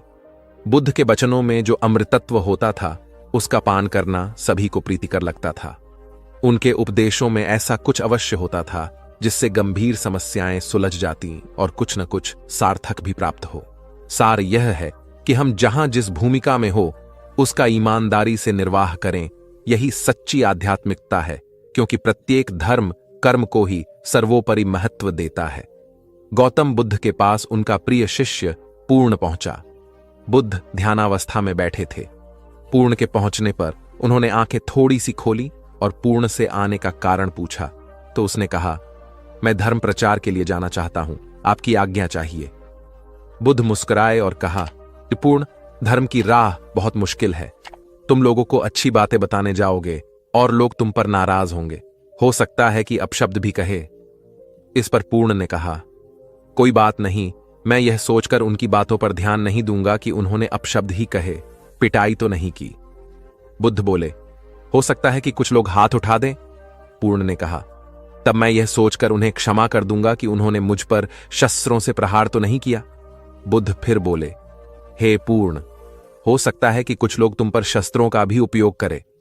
पूर्ण ने उत्तर दिया, तब मैं यह सोचकर उनके प्रति कोई प्रतिकार की भावना नहीं रखूंगा कि उन्होंने मुझे मारा, पर जान से तो नहीं मार डाला, मुझे जीवित छोड़ दिया। बुद्ध ने फिर कहा, और यदि तुम्हारे प्राण ही ले लिए तब? पूर्ण ने तत्क्षण सिर झुकाकर कहा, तब मैं उनका आभारी रहूंगा कि उन्होंने धर्म के मार्ग पर मेरे प्राणों का उत्सर्ग करने में मेरी सहायता की। मैं उनके प्रति कृतज्ञ रहूंगा। तब बुद्ध ने आंखें खोली और आशीर्वाद देकर अनुमति दी तथा पूर्ण से कहा, अब तुम धर्म प्रचार करने के पात्र हो। जो किसी में भी कोई दोष न देखे वही सच्चा है। अच्छाई के मार्ग पर चलना बहुत मुश्किल काम है। जो इस राह पर चलता है उसके मार्ग में अनेक बाधाएं आती हैं, लेकिन जो व्यक्ति किसी में भी दोष न देखे वही बाधाओं को सहजता से पार कर अपने लक्ष्य को पूरा कर पाता है। एक बार गौतम बुद्ध जब वन से गुजर रहे थे तब एक राक्षसी हाथ में तलवार लेकर प्रकट हुई और कहा, अरे बुद्ध, आज तुम्हारे प्रेम को मेरी घृणा के सामने झुकना ही पड़ेगा। आज तुम्हारे जीवन का अंतिम दिन है। बुद्ध ने मुस्कुराते हुए उत्तर दिया, मैं घृणा, उपहास और द्वेष के आगे नतमस्तक नहीं होऊंगा। मैं निंदा, प्रशंसा अथवा उपहास किसी से भी प्रभावित नहीं होता। तुम मुझसे इतनी घृणा करती हो, पर मैं तो तुमसे भी प्रेम करता हूं। राक्षसी ने पूछा, तुम मुझसे प्रेम क्यों करते हो? बुद्ध बोले, मैं तुम्हें मां का रूप देख रहा हूं और मां तो प्रेम का रूप होती है, उसमें हिंसा हो ही नहीं सकती। इतना सुनते ही राक्षसी के हाथ से तलवार गिर पड़ी। हे बुद्ध, तुम धन्य हो। इतना कहते ही बहदेवी में बदल गई और अंतर्धान हो गई। दरअसल जो लोग दूसरों से द्वेष करते हैं, अंत में एक दिन घृणा उन्हें नष्ट कर देती है। घृणा से घिरे हुए लोगों को एक दिन घृणा ले डूबती है। प्रेम सत्य के आवरण से ढका होता है। सत्य से जुड़ा हुआ व्यक्ति सदैव आनंद में जीता है। सत्य को केवल अपने तक सीमित मत रखो, उसे अपने कर्मों में ढालना होगा। सत्य रूपी गुलाब की खुशबू है कर्म। अपने कर्म को प्रेम और सत्य में डुबो कर करो। प्रेम और सत्य मनुष्य को विकास की ओर ले जाते हैं। ध्यान रहे कि ये दोनों मार्ग ईश्वर की ओर जाते हैं। इस मार्ग पर चलने वाले सहज में ही आनंद और शांति को पा लेते हैं। गौतम बुद्ध भ्रमण करते हुए वैशाली नगर के वन विहार में पहुंचे। उनके आगमन का समाचार पूरे नगर में फैल गया। कुछ ही समय में मानो पूरा नगर उनके दर्शन के लिए उमड़ पड़ा। बड़े व्यापारी, शिक्षाविद, समाज सेवी, अधिकारी और राज परिवार से जुड़े कई वरिष्ठ भी वहां पहुंचे। सभी की भावना थी कि तथागत बुद्ध अपने शिष्यों सहित उनके निवास पर पहुंचे एवं भोज का आमंत्रण स्वीकारें। बुद्ध सभी के निवेदन को सुन रहे थे और स्वभावगत मुस्कान के साथ आमंत्रण का आभार व्यक्त कर रहे थे। तभी वैशाली की यात गणिका आम्रपाली भी वहां पहुंची। वह बुद्ध की शिक्षा से प्रेरित होकर बहुत पहले ही अपनी गणिका वृत्ति त्याग चुकी थी। उसने भी बुद्ध को भोजन का आमंत्रण दिया। बुद्ध ने तत्काल उसे स्वीकार किया और अगले दिन भिक्षुओं सहित उसके घर आने की सहमति दे दी। बुद्ध के एक शिष्य को यह बात अच्छी नहीं लगी कि इतने सारे वरिष्ठों के निवेदन के बावजूद बुद्ध ने आम्रपाली का आमंत्रण स्वीकारा। शिष्य की दृष्टि में आम्रपाली गणिका होने से घृणित कर्म से जुड़ी रही थी। जब सभी लोग चले गए तब शिष्य ने पूछा, भगवान, इतने लोगों ने आपको न्योता दिया, फिर आपने आम्रपाली का ही आमंत्रण क्यों स्वीकारा? बुद्ध ने कहा, माना वह गणिका थी, लेकिन पश्चाताप की अग्नि में तपकर वह निर्मल हो चुकी है। यदि कोई व्यक्ति इस निर्मलता को प्राप्त कर ले तो वह उनसे भी श्रेष्ठ हो जाता है जो ऐसे किसी घृणित कर्म में लीन न रहे हों। ऐसे व्यक्ति का आमंत्रण स्वीकारने में संकोच नहीं होना चाहिए। कोई व्यक्ति जब तक बुरे कामों में संलग्न रहता है तब तक उससे दूरी रहे तो ठीक है, लेकिन जो बुरे कामों को छोड़ दे उसे स्वीकार करने में संकोच नहीं करना चाहिए। इससे उसकी अच्छाई की ओर बढ़ने की भावना को बल मिलता है। गौबुद्ध के जीवन की एक घटना है। उन्होंने नियम बना रखा था कि वे अपने संघ में स्त्रियों को स्थान नहीं देंगे। स्त्रियों के लिए भिक्षु होने की दीक्षा उन्होंने वर्जित कर रखी थी। एक समय गौतम बुद्ध एक गांव में ठहरे हुए थे। वहां महाप्रजापति गौतमी उनके पास पहुंची। उन्होंने बुद्ध से कहा, आप स्त्रियों को भी दीक्षा दें, किंतु बुद्ध ने अस्वीकार कर दिया। अनेक स्त्रियां इकट्ठी हुईं और उन्होंने विचार किया कि कैसे गौतम बुद्ध से स्वीकृति प्राप्त की जाए। स्त्रियों ने निर्णय लिया कि स्वयं सेविकाएं बनकर गौतम बुद्ध के समक्ष पहुंचा जाए। गौतमी ने अपने बाल काटे, भिक्षु के वस्त्र पहने और अनेक स्त्रियों के साथ बुद्ध के सामने पहुंच गई। उनकी यह मांग थी कि स्त्रियों को भी दीक्षा दी जाए। बुद्ध ने उनकी बात को स्वीकार नहीं किया। स्त्रियां निराश हुईं। जब बुद्ध के एक शिष्य आनंद ने स्त्रियों को देखा, उनके पांव सूजे हुए थे, उन पर धूल चढ़ी हुई थी, उनकी आंखों से आंसू बह रहे थे। उन्होंने पूछा, क्या बात है? स्त्रियों ने कहा, बुद्ध उनके धर्म और नियम के अनुसार हमें भिक्षु होने की दीक्षा नहीं दे रहे हैं। जब आनंद ने व्यक्तिगत रूप से बुद्ध से निवेदन किया, बुद्ध को उन्होंने याद दिलाया, इस समय यह सामाजिक मान्यता है कि स्त्रियां मोक्ष की अधिकारी नहीं हैं, पुरुषों के मुकाबले निम्न हैं। तो क्या आप भी यह मानते हैं और इसलिए उन्हें दीक्षित नहीं कर रहे हैं? बुद्ध का उत्तर था, मुझे गलत न समझा जाए। मेरी मान्यता है कि पुरुष की तरह ही स्त्री भी निर्वाण प्राप्त कर सकती है, लेकिन मैं कुछ व्यावहारिक कारणों से स्त्रियों को संघ में शामिल करने और दीक्षा देने की स्वीकृति प्रदान नहीं कर रहा हूं। आनंद का उत्तर था, सिद्धांत और व्यवहार में परिवर्तन करना चाहिए। बुद्ध को बात जच गई और उन्होंने यह घोषणा की, जो स्त्रियां भिक्षु होना चाहेंगी उन्हें कुछ नियमों का पालन करना होगा। स्त्रियों ने स्वीकार किया और तब से स्त्रियां भी बौद्ध बनने लगीं। गौतम बुद्ध एक बार अपने शिष्यों के साथ प्रवास पर निकले। एक नगर से दूसरे नगर तक जाने की राह में वन पड़ता था। वन क्षेत्र में प्रवेश करने के साथ ही कुछ दूर चलने पर बुद्ध एक जगह रुक गए। पीछे आ रहे शिष्यों का समूह भी उन्हें देख उसी स्थान पर रुका, लेकिन वहां रुके रहना शिष्यों के लिए मुश्किल हो गया, क्योंकि सामने एक क्षत विक्षत शव पड़ा था और उसकी दुर्गंध वातावरण में फैल रही थी। शिष्यों ने अपने वस्त्र से नाक बंद कर ली, लेकिन बुद्ध शव की ओर टकटकी लगाए देखते रहे। एक शिष्य ने साहस कर विनम्रतापूर्वक गौतम बुद्ध से अनुरोध किया, भगवान, यहां से शीघ्र चलना ही उचित होगा। यहां शव पड़ा है और बहुत दुर्गंध आ रही है। बुद्ध मुस्कुराए और शिष्यों की ओर उन्मुख होते हुए बोले, बताइए, इस सब में सौंदर्य दिखाई देता है? शिष्यों ने कहा, भगवान, यह कैसा प्रश्न है? सौंदर्य और शव में। जीवन था तब तक सौंदर्य, अब तो सब समाप्त हो गया। बुद्ध ने शव की ओर इशारा करके बताया, देखो, जब कभी यह व्यक्ति जीवित रहा होगा, इसकी दंत पंक्तियां अद्वितीय रही होंगी। मृत्यु के बाद भी इसके दंत देखकर यही साबित होता है। वहां खड़े सभी शिष्यों ने दृष्टि डाली तो पाया बुद्ध सही कह रहे थे। तब शिष्यों को भान हुआ कि शव में भी अच्छाई हो सकती है। दरअसल सौंदर्य निर्जीव में भी नजर आ सकता है। केवल शर्त यह है कि दृष्टि बुद्ध के समान बुराई में भी अच्छाई देखने वाली होनी चाहिए। गुलाब की एक शाखा में फूल की तुलना में कांटे ही अधिक होते हैं, पर हम फूल चुनते हैं, कांटे नहीं। ठीक इसी तरह किसी में 100 बुराइयां नहीं, अच्छाई देखनी चाहिए। प्राचीन सियालकोट में एक बार बौद्धों का बहुत बड़ा भिक्षु संघ आया। इस संघ को एक ऐसे वेद पाठी ब्राह्मण के विषय में झांत हुआ जो इतना रूढ़िवादी था कि किसी अवैदिक पंडित की छाया भी स्वयं पर नहीं पड़ने देता था। उसे सुधारने का बीड़ा एक भिक्षु ने उठाया। अगले दिन वह अपना भिक्षा पात्र लेकर ब्राह्मण के घर पहुंच गया और पूछा, कुछ आहार पानी की सुविधा है? उसकी बात सुनकर घर के सभी लोग मौन रहे और उसकी ओर घृणा की दृष्टि से देखा। भिक्षु लौट आया। दूसरे दिन फिर गया और वही प्रश्न दोहराया। इस बार भी उसे चुप्पी और तिरस्कार का सामना करना पड़ा। वह पुनः लौट गया। एक दिन जब वह ब्राह्मण के घर पहुंचा तो ब्राह्मण वहां नहीं था। नित्य आने जाने से ब्राह्मणी का मन पसीज गया। वह बोली, मैं तो तुम्हें आहार पानी दे दूं, किंतु पंडित जी की नाराजगी के कारण विवश हूं। भिक्षु ने कहा, कोई बात नहीं बहन, मैं अपना काम करता हूं, तुम अपना काम करो। वापस लौटते हुए भिक्षु को ब्राह्मण मिल गया। उसने भिक्षु को खूब खरी खोटी सुनाई। तब भिक्षु ने कहा, इतने दिनों तक आपके घर से कुछ नहीं मिला, किंतु आज आपकी पत्नी ने नहीं दी है, अब किसी दिन हां भी मिल जाएगा। ब्राह्मण थोड़ा शांत हुआ और बोला, यह क्रम कब तक जारी रखोगे? भिक्षु ने उत्तर दिया, जब तक जीवित हूं। उसका धैर्य देख ब्राह्मण का अहंकार पिघल गया और उसने भिक्षु से क्षमा मांगी। वस्तुतः धैर्य व सहिष्णुता के बल पर बड़ी से बड़ी प्रतिकूलता को अनुकूलता में बदला जा सकता है। भगवान बुद्ध के प्रवचन सुनने के लिए एक व्यक्ति नियमित रूप से आता था।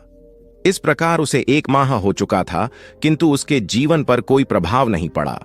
भगवान बुद्ध उपदेश में कहते थे कि धर्म पर चलो, अपने जीवन से राग द्वेष को दूर करो, काम क्रोध लोभ मोह और अहंकार से सदा दूर रहो। बुद्ध के उपदेशों से लोगों को बहुत शांति मिलती थी, किंतु उस व्यक्ति का मन अशांत रहता था।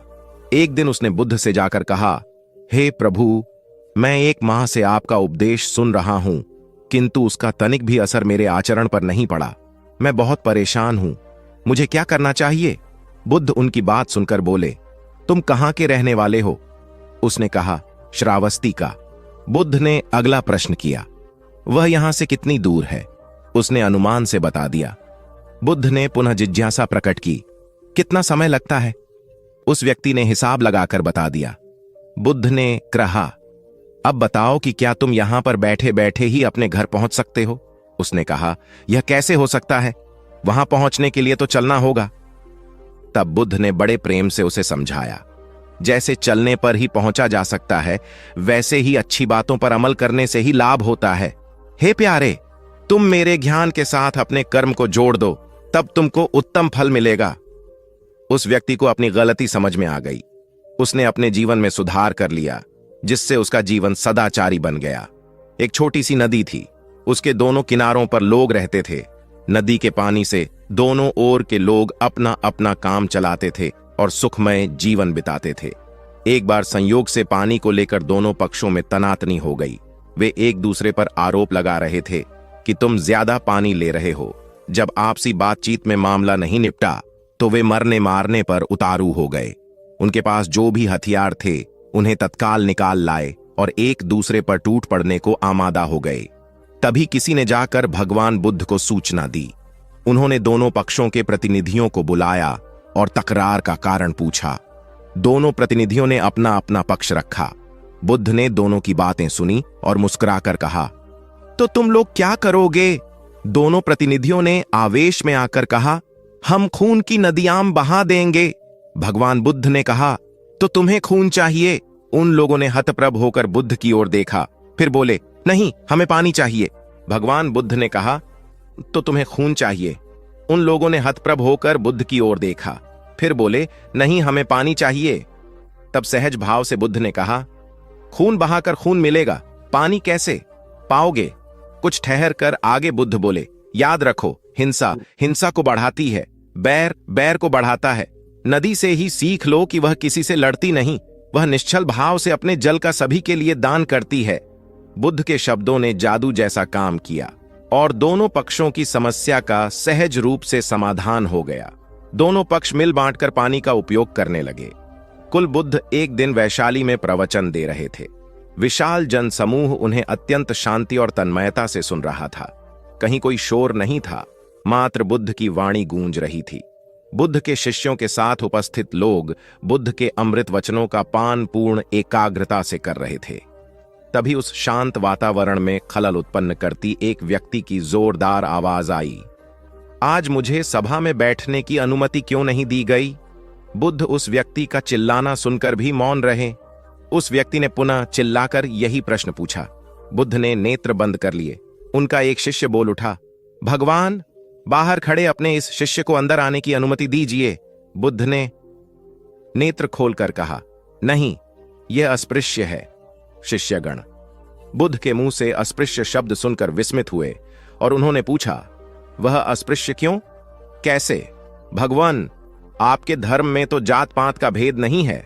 बुद्ध बोले, आज यह क्रोध में आया है। क्रोध से जीवन की एकता भंग होती है।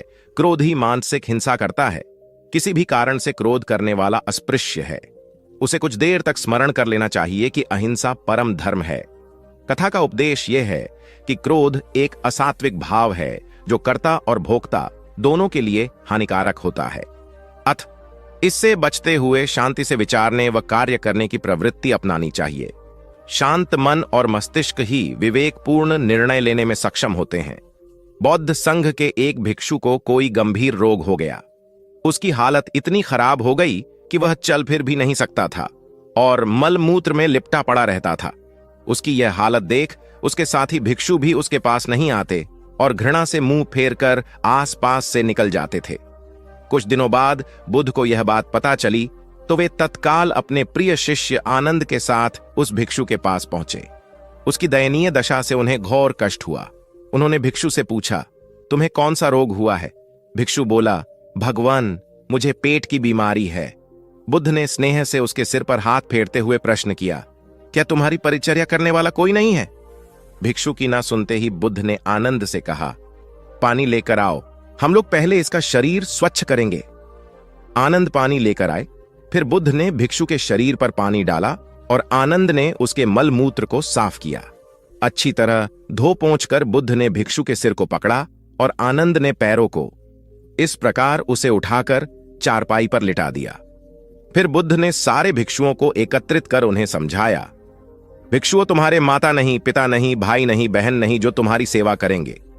यदि तुम परस्पर एक दूसरे की सेवा और देखभाल नहीं करोगे तो फिर कौन करेगा? याद रखो, जो रोगी की सेवा करता है वह ईश्वर की सेवा करता है।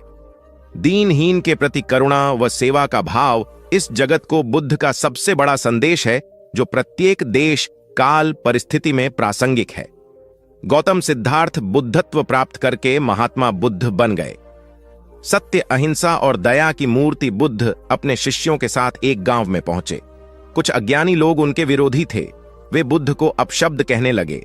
बुद्ध के शिष्यों को बहुत बुरा लगा, मगर बुद्ध ने उन्हें समझाया, ये लोग तो केवल अपशब्द ही कह रहे हैं। अगर ये पत्थर भी मार रहे होते तो भी मैं कहता कि मारने दो। मैं जानता हूं कि ये लोग कुछ कहना चाहते हैं, लेकिन क्रोध के मारे वह कह नहीं पा रहे हैं। 10 साल पहले यदि यही लोग मुझे गाली देते तो मैं इन्हें भी गाली देता, लेकिन अब तो लेन देन से मुक्ति मिल चुकी है। क्रोध से अपशब्द निकलते हैं। यहां तो क्रोध भवन कब का ढह चुका है। अपशब्द कहने वाले बड़ी मुश्किल में पड़ गए। तभी बुद्ध ने अपने शिष्यों से पूछा, इस गांव में कुछ लोग अपशब्द कह रहे हैं, इन्हें बताओ कि वहां के लोग फल और मिठाइयां लेकर आए थे। बुद्ध ने पूछा, फिर मैंने क्या किया था? शिष्यों ने बताया, आपने सारे फल और मिठाइयां यह कहकर वापस कर दी कि अब लेने वाला विदा हो चुका है, इन्हें वापस ले जाओ। आपने कहा था कि 10 साल पहले आते तो मैं सारे उपहार ले लेता। बुद्ध ने पूछा, फिर उन लोगों ने मिठाइयों का क्या किया होगा? शिष्यों ने बताया, गांव में बांट दी होगी। बुद्ध बोले, उन लोगों ने मिठाइयां गांव में बांट दी, लेकिन मैं उन लोगों से कहूंगा कि अपशब्द में न बांटें। बुद्ध फिर बोले, ये लोग अपशब्दों के थाल सजाकर लाए हैं, लेकिन ये गलत आदमी के पास आ गए हैं। ये मुझसे क्रोध नहीं करवा सकते। ठीक खूंटी की तरह जो किसी को नहीं टांगती, लोग उस पर वस्त्र टांग देते हैं। एक बार जैतवन के सभी ग्रामवासी भगवान बुद्ध के दर्शन करने और उपदेश सुनने के लिए एकत्र हुए। उस समय महाकश्यप, मौदगल्यायन, सारिपुत्र, चुंद और देवदत्त जैसे प्रबुद्ध जन बुद्ध के साथ धर्म विषय गंभीर चर्चा में तन्मय थे। ग्रामवासी थोड़ा ठिठक कर खड़े हो गए, क्योंकि इतने ज्ञानी जनों के बीच उन सभी को असहज सा महसूस हो रहा था। कुछ देर बाद बुद्ध की दृष्टि इन ग्रामवासियों पर पड़ी। उन्होंने तुरंत धर्म चर्चा रोक दी। प्रबुद्ध जन बुद्ध के इस व्यवहार पर चकित हो उठे और प्रश्नात्मक दृष्टि से उनको ओर देखा। बुद्ध अनाथ पिंडक नामक जिज्ञासु से बोले, भद्र, उठो, सामने ब्राह्मण मंडली खड़ी है, उन्हें आसन दो और आतिथ्य की सामग्री ले आओ। अनाथ पिंडक ने पीछे मुड़कर देखा तो उसे ब्राह्मण मंडली तो कहीं नहीं दिखी। मैले कुचैले या फटे वस्त्रों में खड़े ग्रामवासियों का झुंड दिखाई दिया। पिंडक ने शक्ति स्वर में कहा, देव, उन लोगों में एक भी ब्राह्मण नहीं है। ये सभी तो निम्न जाति के हैं, कई तो इनमें शूद्र हैं। बुद्ध गंभीर होकर बोले, पिंडक, जो व्यक्ति सदा श्रद्धावान है वह ब्राह्मण ही है। ये लोग प्रयोजन के लिए भावयुक्त होकर आए हैं, इसलिए इस समय तो ये ब्राह्मण ही हैं। अत तुम इनका समुचित सत्कार करो। कथा का इंगित यह है कि व्यक्ति जन्म से नहीं, कर्म से ब्राह्मण होता है। जो सद्गुणी हों और सत्कर्मी हों, वे शूद्र जाति में जन्मने के बावजूद ब्राह्मण हैं तथा उसी रूप में उनका आदर किया जाना चाहिए। यदि जीवन का संतुलन बिगड़ा और थकान आई तो समझ लीजिए कि बीमारी आई, और यदि वापस ऊर्जा अर्जित करने के लिए विश्राम किया जा रहा है तो ऐसी थकान वरदान भी साबित हो सकती है। इन दिनों जिस तरह की हमारी जीवन शैली है, इसमें असंतुलन बहुत अधिक है। सुबह उठने से लेकर रात को सोने तक शरीर की कुछ नियमित क्रियाएं हैं, आदमी उसे भूल गया है। गौतम बुद्ध बहुत काम करते पर कभी थकते नहीं थे। आज भी कई साधु संत उतना ही परिश्रम कर रहे हैं जितना एक कॉर्पोरेट जगत का सफल व्यक्ति करता है, और जब वे रात को सोते हैं तो पूरी बेफिक्री के साथ। बुद्ध से उनके शिष्यों ने एक बार पूछा था, आप थकते नहीं? बुद्ध का उत्तर था, जब मैं कुछ करता ही नहीं तो थकूंगा कैसे? बात सुनने में अजीब लगती है, लेकिन है बड़ी गहरी। अध्यात्म ने इसे साक्षी भाव कहा है। स्वयं को करते हुए देखना, यह वह स्थिति होती है जब तन सक्रिय और मन विश्राम की मुद्रा में होता है। आज ज्यादातर लोग असमय, अकारण थक जाते हैं, जिसका एक बड़ा कारण असंतुलित जीवन है। एक होता है थकान को महसूस करना और दूसरा है स्वाभाविक थकान। जिस समय आपकी रुचियों, इच्छाओं और मूल स्वभाव में धीमापन आने लगे, अकारण चिड़चिड़ाहट हो जाए, समझ लें कि यह थकान बीमारी है। इसलिए प्रतिदिन योग, प्राणायाम और ध्यान करें। ये क्रियाएं अपने आप में एक विश्राम है। करने वाला कोई और है, हम तो महज उसके हाथों की कठपुतली हैं। यह मनोभाव भी थकान को मिटाएगा। क्या दिक्कत है ऐसा सोच लेने में? महात्मा बुद्ध ज्ञान प्राप्ति के लिए घोर तप में लगे थे। उन्होंने शरीर को काफी कष्ट दिया, यात्राएं की, घने जंगलों में कठिन साधना की, पर आत्मज्ञान की प्राप्ति नहीं हुई। निराश हो बुद्ध सोचने लगे, मैंने अभी तक कुछ भी प्राप्त नहीं किया, अब आगे क्या कर पाऊंगा? निराशा, अविश्वास के इन नकारात्मक भावों ने उन्हें क्षुब्ध कर दिया। कुछ ही क्षणों के बाद उन्हें प्यास लगी। वे थोड़ी दूर स्थित एक झील तक पहुंचे। वहां उन्होंने एक दृश्य देखा कि एक नहीं सी गिलहरी के 2 बच्चे झील में डूब गए। पहले तो वह गिलहरी जड़वत बैठी रही, फिर कुछ देर बाद उठकर झील के पास गई, अपना सारा शरीर झील के पानी में भिगोया और फिर बाहर आकर पानी झाड़ने लगी। ऐसा वह बार बार करने लगी। बुद्ध सोचने लगे कि इस गिलहरी का प्रयास कितना मूर्खतापूर्ण है। क्या कभी यह इस झील को सुखा सकेगी? किंतु गिलहरी का यह क्रम लगातार जारी था। बुद्ध को लगा मानो गिलहरी कह रही हो कि यह झील कभी खाली होगी या नहीं, यह मैं नहीं जानती, किंतु मैं अपना प्रयास नहीं छोड़ूंगी। अतः उस छोटी सी गिलहरी ने भगवान बुद्ध को अपने लक्ष्य मार्ग से विचलित होने से बचा लिया।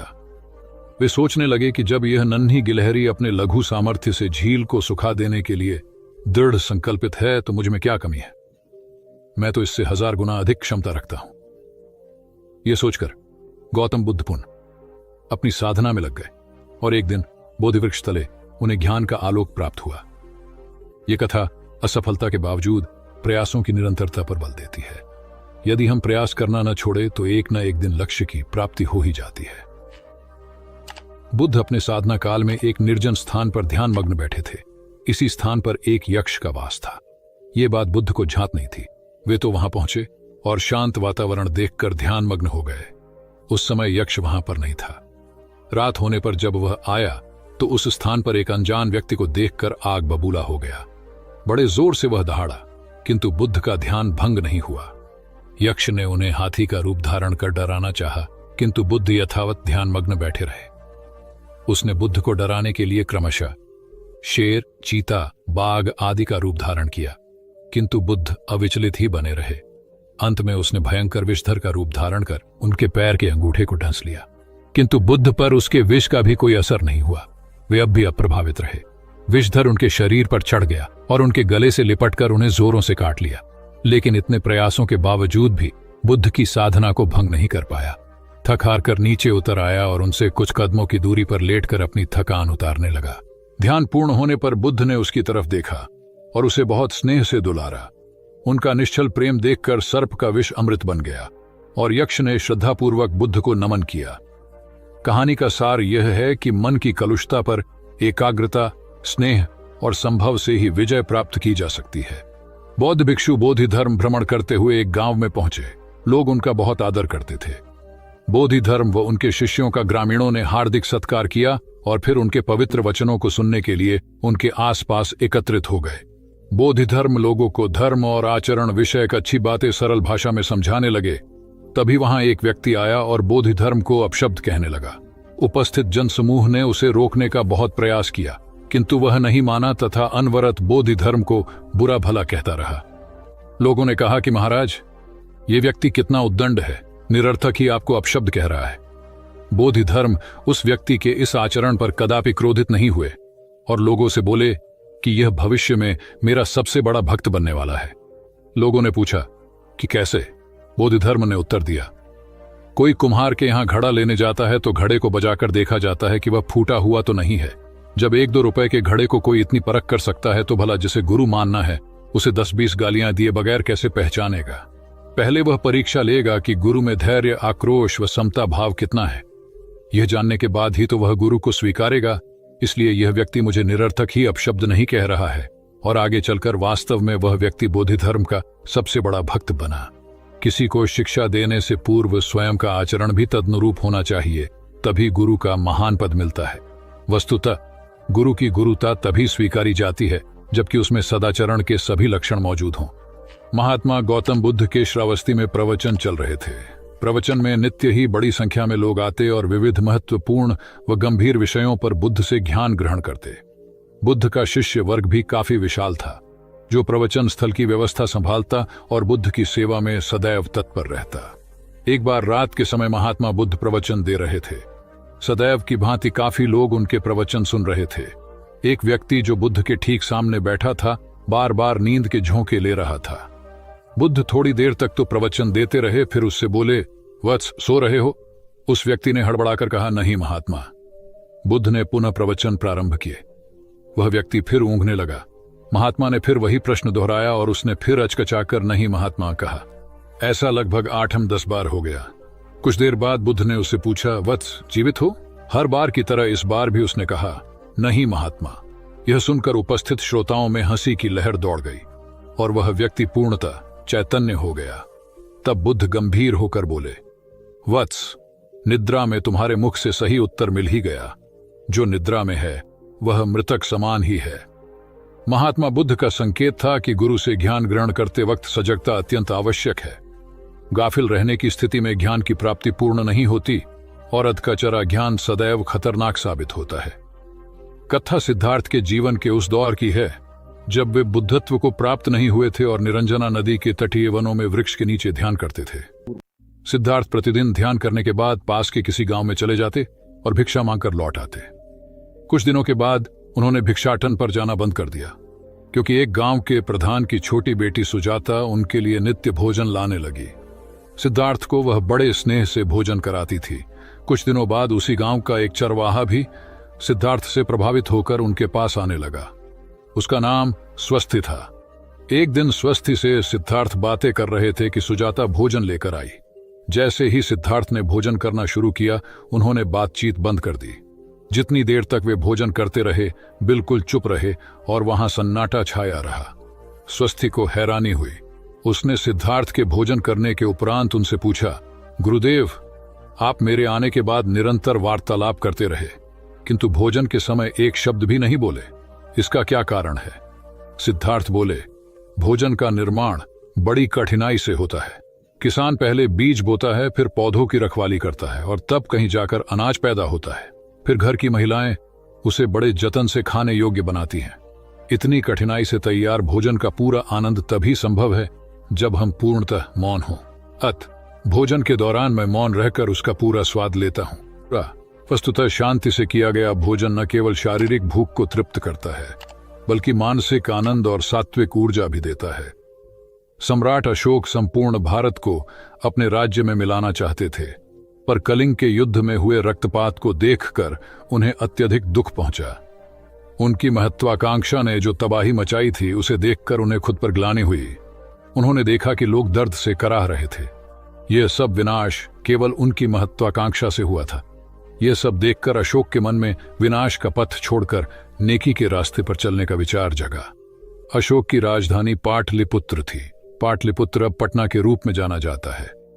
पटना से गया भी अधिक दूर नहीं है, जहां बोधि वृक्ष के नीचे महात्मा बुद्ध को ज्ञान प्राप्त हुआ था। बुद्ध के अष्टप्रद मार्ग, शांति व दया के संदेश ने अशोक के दिलो दिमाग में इतनी उथल पुथल पैदा कर दिया कि उन्होंने उस मार्ग को अपनाने का फैसला किया। इस पथ पर चलने से उन्होंने इतिहास में अपनी अमिट छाप छोड़ी। अशोक ने अपने पुत्र को सिलोन, अब श्रीलंका, और अन्य कई लोगों को सुदूर क्षेत्रों में दूत बनाकर भेजा। एक निर्दयी महत्वाकांक्षा एक ऐसे पवित्र उद्देश्य में बदल चुकी थी जिसमें कुछ अच्छा कर गुजरने की, करुणा और प्रेम के संदेश को चारों ओर फैलाने की इच्छा थी। करुणा केवल दया भावना मात्र नहीं है, यह आपके अंदर दूसरों की मदद करने की तीव्र इच्छा पैदा करती है। इसी भावना ने बुद्ध को भगवान और अशोक को महान बनाया। तथागत बुद्ध उन दिनों मगध प्रवास पर थे। साथ में शिष्यों का बड़ा समूह भी था। प्रतिदिन बुद्ध के प्रवचन होते, जिनका लाभ लेने के लिए बड़ी संख्या में लोग आते। इन लोगों में साधारण जन के साथ विशिष्ट हस्तियां भी शामिल रहती थीं। हालांकि बुद्ध सभी के प्रति समान रूप से प्रेम व आत्मीयता का व्यवहार रखते थे। इन लोगों में नगर सेठ का पुत्र भी था, जो बड़े ध्यान से बुद्ध के प्रवचन सुनता था। वह नित्य ही बुद्ध के शिष्यों के समक्ष बुद्ध की तारीफों के पुल बांधता और धन्य धन्य भाव से घर जाता। एक दिन प्रवचन समाप्त होने के बाद उसने किसी शिष्य से कहकर बुद्ध से मिलने की हार्दिक इच्छा प्रकट की। जब उसे बुद्ध के सामने ले जाया गया तो उसने उन्हें साष्टांग प्रणाम कर कहा, भगवान, आप जैसा तपस्वी और ज्ञानी व्यक्ति पहले न कभी हुआ था और न भविष्य में होगा। यह सुनते ही बुद्ध ने उसकी बात बीच में ही रोककर कहा, वत्स, क्या तुमने इतना अध्ययन कर लिया है कि अब तक कितने संत महापुरुष हुए हैं, और क्या भविष्य भी जान चुके हो कि आगे और कोई नहीं होगा? युवक लज्जित भाव से चुप खड़ा रहा, क्योंकि इस बात का उसके पास कोई जवाब नहीं था।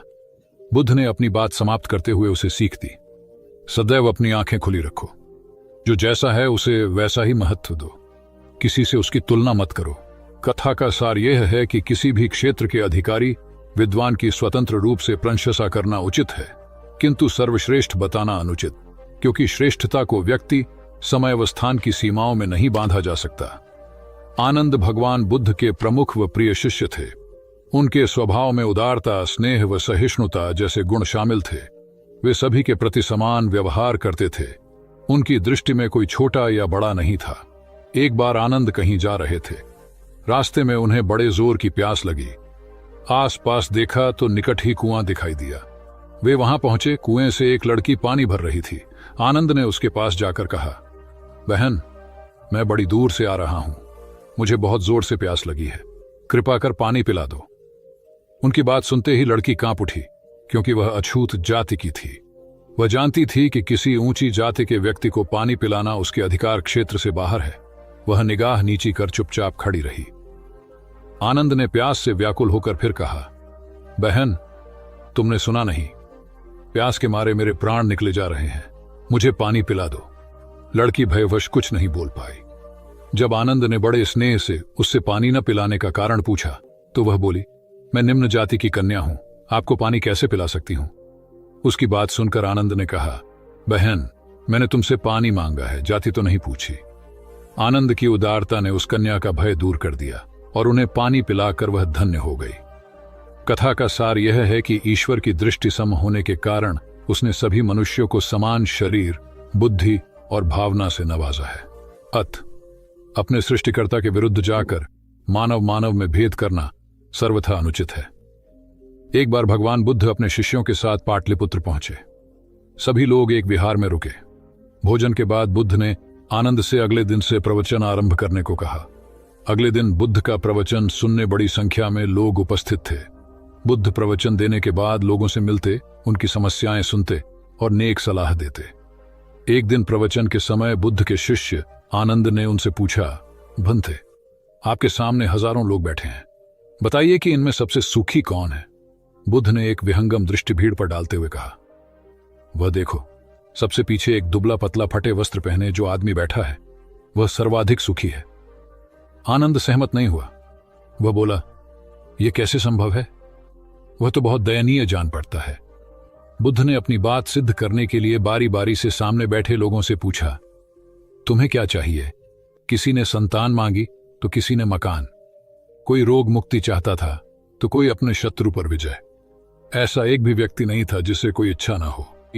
अंत में बुद्ध ने उस फटेहाल आदमी को बुलाकर पूछा, तुम्हें क्या चाहिए? उसने हाथ जोड़कर जवाब दिया, कुछ नहीं। यदि ईश्वर को मुझे कुछ देना ही है तो बस इतना कर दें कि मेरे अंदर कभी कोई चाह पैदा ना हो। मैं ऐसे ही स्वयं को सबसे बड़ा सुखी मानता हूं। उसकी बात सुनकर आनंद से बुद्ध ने कहा, आनंद, जहां चाह है वहां सुख नहीं हो सकता। आनंद ने बुद्ध की इस शिक्षा को सदा के लिए गांठ बांध लिया।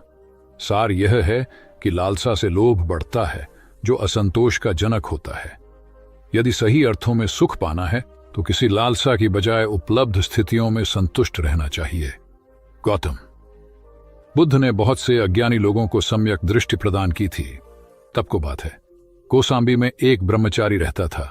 उसे अभिमान था कि उस जैसा कोई विद्वान नहीं है, इसलिए अपने साथ सदैव जलती मशाल रखता था।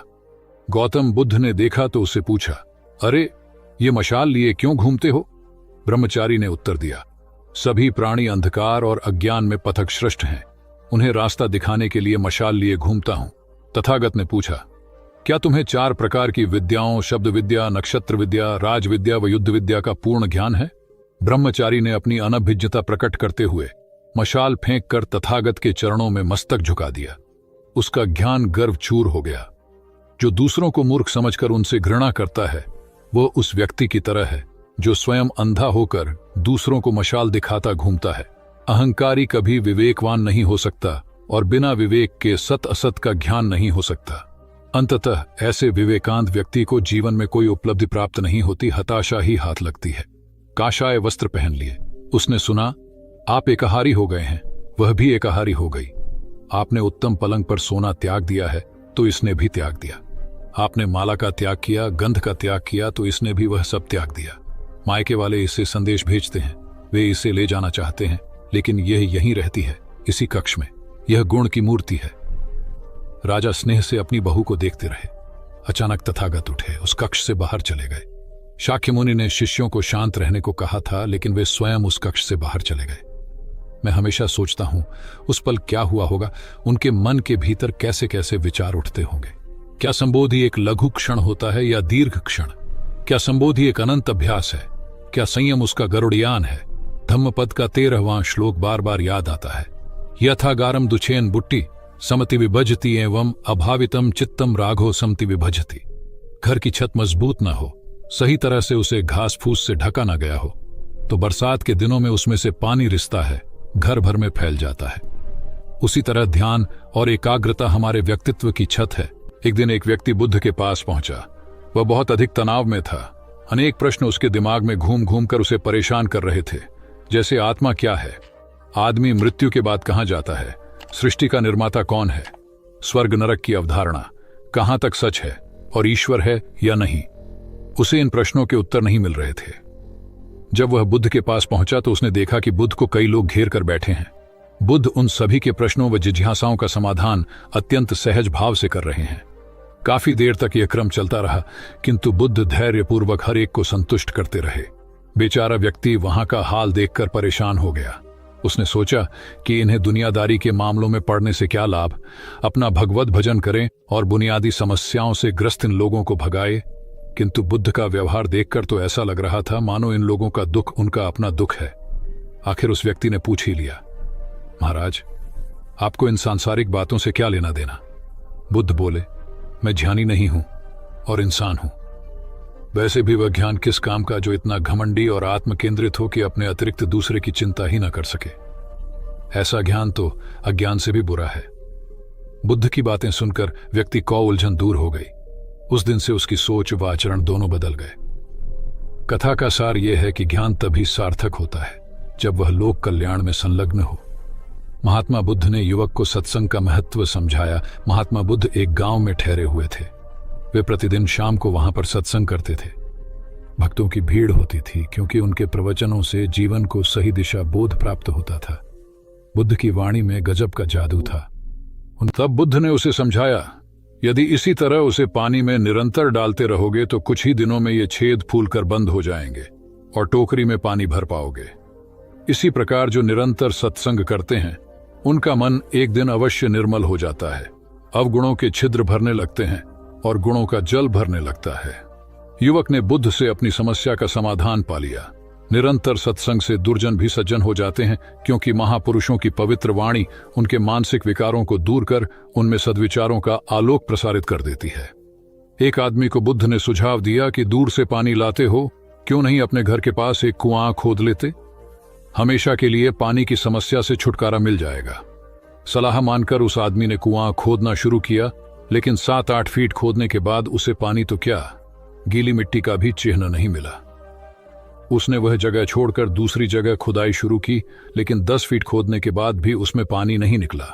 उसने फिर तीसरी जगह कुआं खोदना शुरू किया, लेकिन यहां भी उसे निराशा ही हाथ लगी। इस क्रम में उसने 8-10 फीट के 10 कुएं खोद डाले, लेकिन पानी कहीं नहीं मिला। वह निराश होकर बुद्ध के पास गया। उसने बुद्ध को बताया कि मैंने 10 कुएं खोद डाले, मगर पानी एक में भी नहीं निकला। बुद्ध को आश्चर्य हुआ। वे स्वयं चलकर उस स्थान पर आए जहां उसने 10 गड्ढे खोदे हुए थे। बुद्ध ने उन गड्ढों की गहराई देखी और सारा माजरा समझ गए। फिर वे बोले, 10 कुएं खोदने की बजाय एक कुएं में ही तुम अपना सारा परिश्रम लगाते तो पानी कब का मिल गया होता। तुम सब गड्ढों को बंद कर दो, केवल एक को गहरा करते जाओ, पानी निकल आएगा। उसने बुद्ध को बात मानकर ऐसा ही किया। परिणाम स्वरूप कुआं पूर्ण होते ही पानी निकल आया। सबने भगवान बुद्ध की जय जयकार की। धन्ना सेठ के पास 7 पुश्तों के पालन पोषण जितना धन था। उसका व्यापार चारों तरफ फैला हुआ था, किंतु फिर भी उसका मन अशांत रहता था। कभी धन की सुरक्षा की चिंता, तो कभी व्यापारिक प्रतिस्पर्धा में आगे निकलने का तनाव। चिंता और तनाव के कारण वह अस्वस्थ रहने लगा। उसके मित्र ने उसकी गिरती दशा देखी तो उसे बुद्ध के पास जाने की सलाह दी। सेठ बुद्ध के पास पहुंचा और अपनी समस्या बताई। बुद्ध ने उसे सांत्वना देते हुए कहा, तुम घबराओ मत, तुम्हारा कष्ट अवश्य दूर होगा। बस तुम यहां कुछ दिन रहकर प्रभु का ध्यान किया करो। बुद्ध के कहे अनुसार सेठ ने रोज ध्यान करना शुरू कर दिया, किंतु सेठ का मन ध्यान में नहीं लगा। वह जैसे ही ध्यान करने बैठता, उसका मन फिर अपनी दुनिया में चला जाता। उसने बुद्ध को यह बात बताई, किंतु बुद्ध ने कोई उपाय नहीं बताया। थोड़ी देर बाद जब सेठ बुद्ध के साथ वन में सायंकालीन भ्रमण कर रहा था, तो उसके पैर में एक कांटा चुभ गया। वह दर्द के मारे कराहने लगा। बुद्ध ने कहा, बेहतर होगा कि तुम जी कड़ाकर कांटे को निकाल दो, तब इस दर्द से मुक्ति मिल जाएगी। सेठ ने मन कड़ाकर कांटा निकाल दिया। उसे चैन मिल गया। तब बुद्ध ने उसे समझाया, ऐसे ही लोभ, मोह, क्रोध, घमंड व द्वेष के कांटे तुम्हारे मन में गड़े हैं। जब तक अपने मन की संकल्प शक्ति से उन्हें नहीं निकालोगे, अशांत ही रहोगे। सेठ का अज्ञान बुद्ध के इन शब्दों से दूर हो गया और उसने निर्मल हृदय की राह पकड़ ली। अपनी कुप्रवृत्तियों से मुक्ति के लिए संकल्पबद्धता अनिवार्य है। जब तक व्यक्ति दृढ़ निश्चय न कर ले, वह अपनी गलत आदतों से मुक्त नहीं हो सकता। बुद्ध की शिक्षा से गांव का उद्धार हुआ। एक युवक ने बुद्ध से आकर कहा, मेरा गांव अशिक्षित है। मैं अपने परिवार से झगड़कर थोड़ा बहुत पढ़ पाया हूं। आगे और पढ़ना चाहता हूं, किंतु सभी रोक रहे हैं।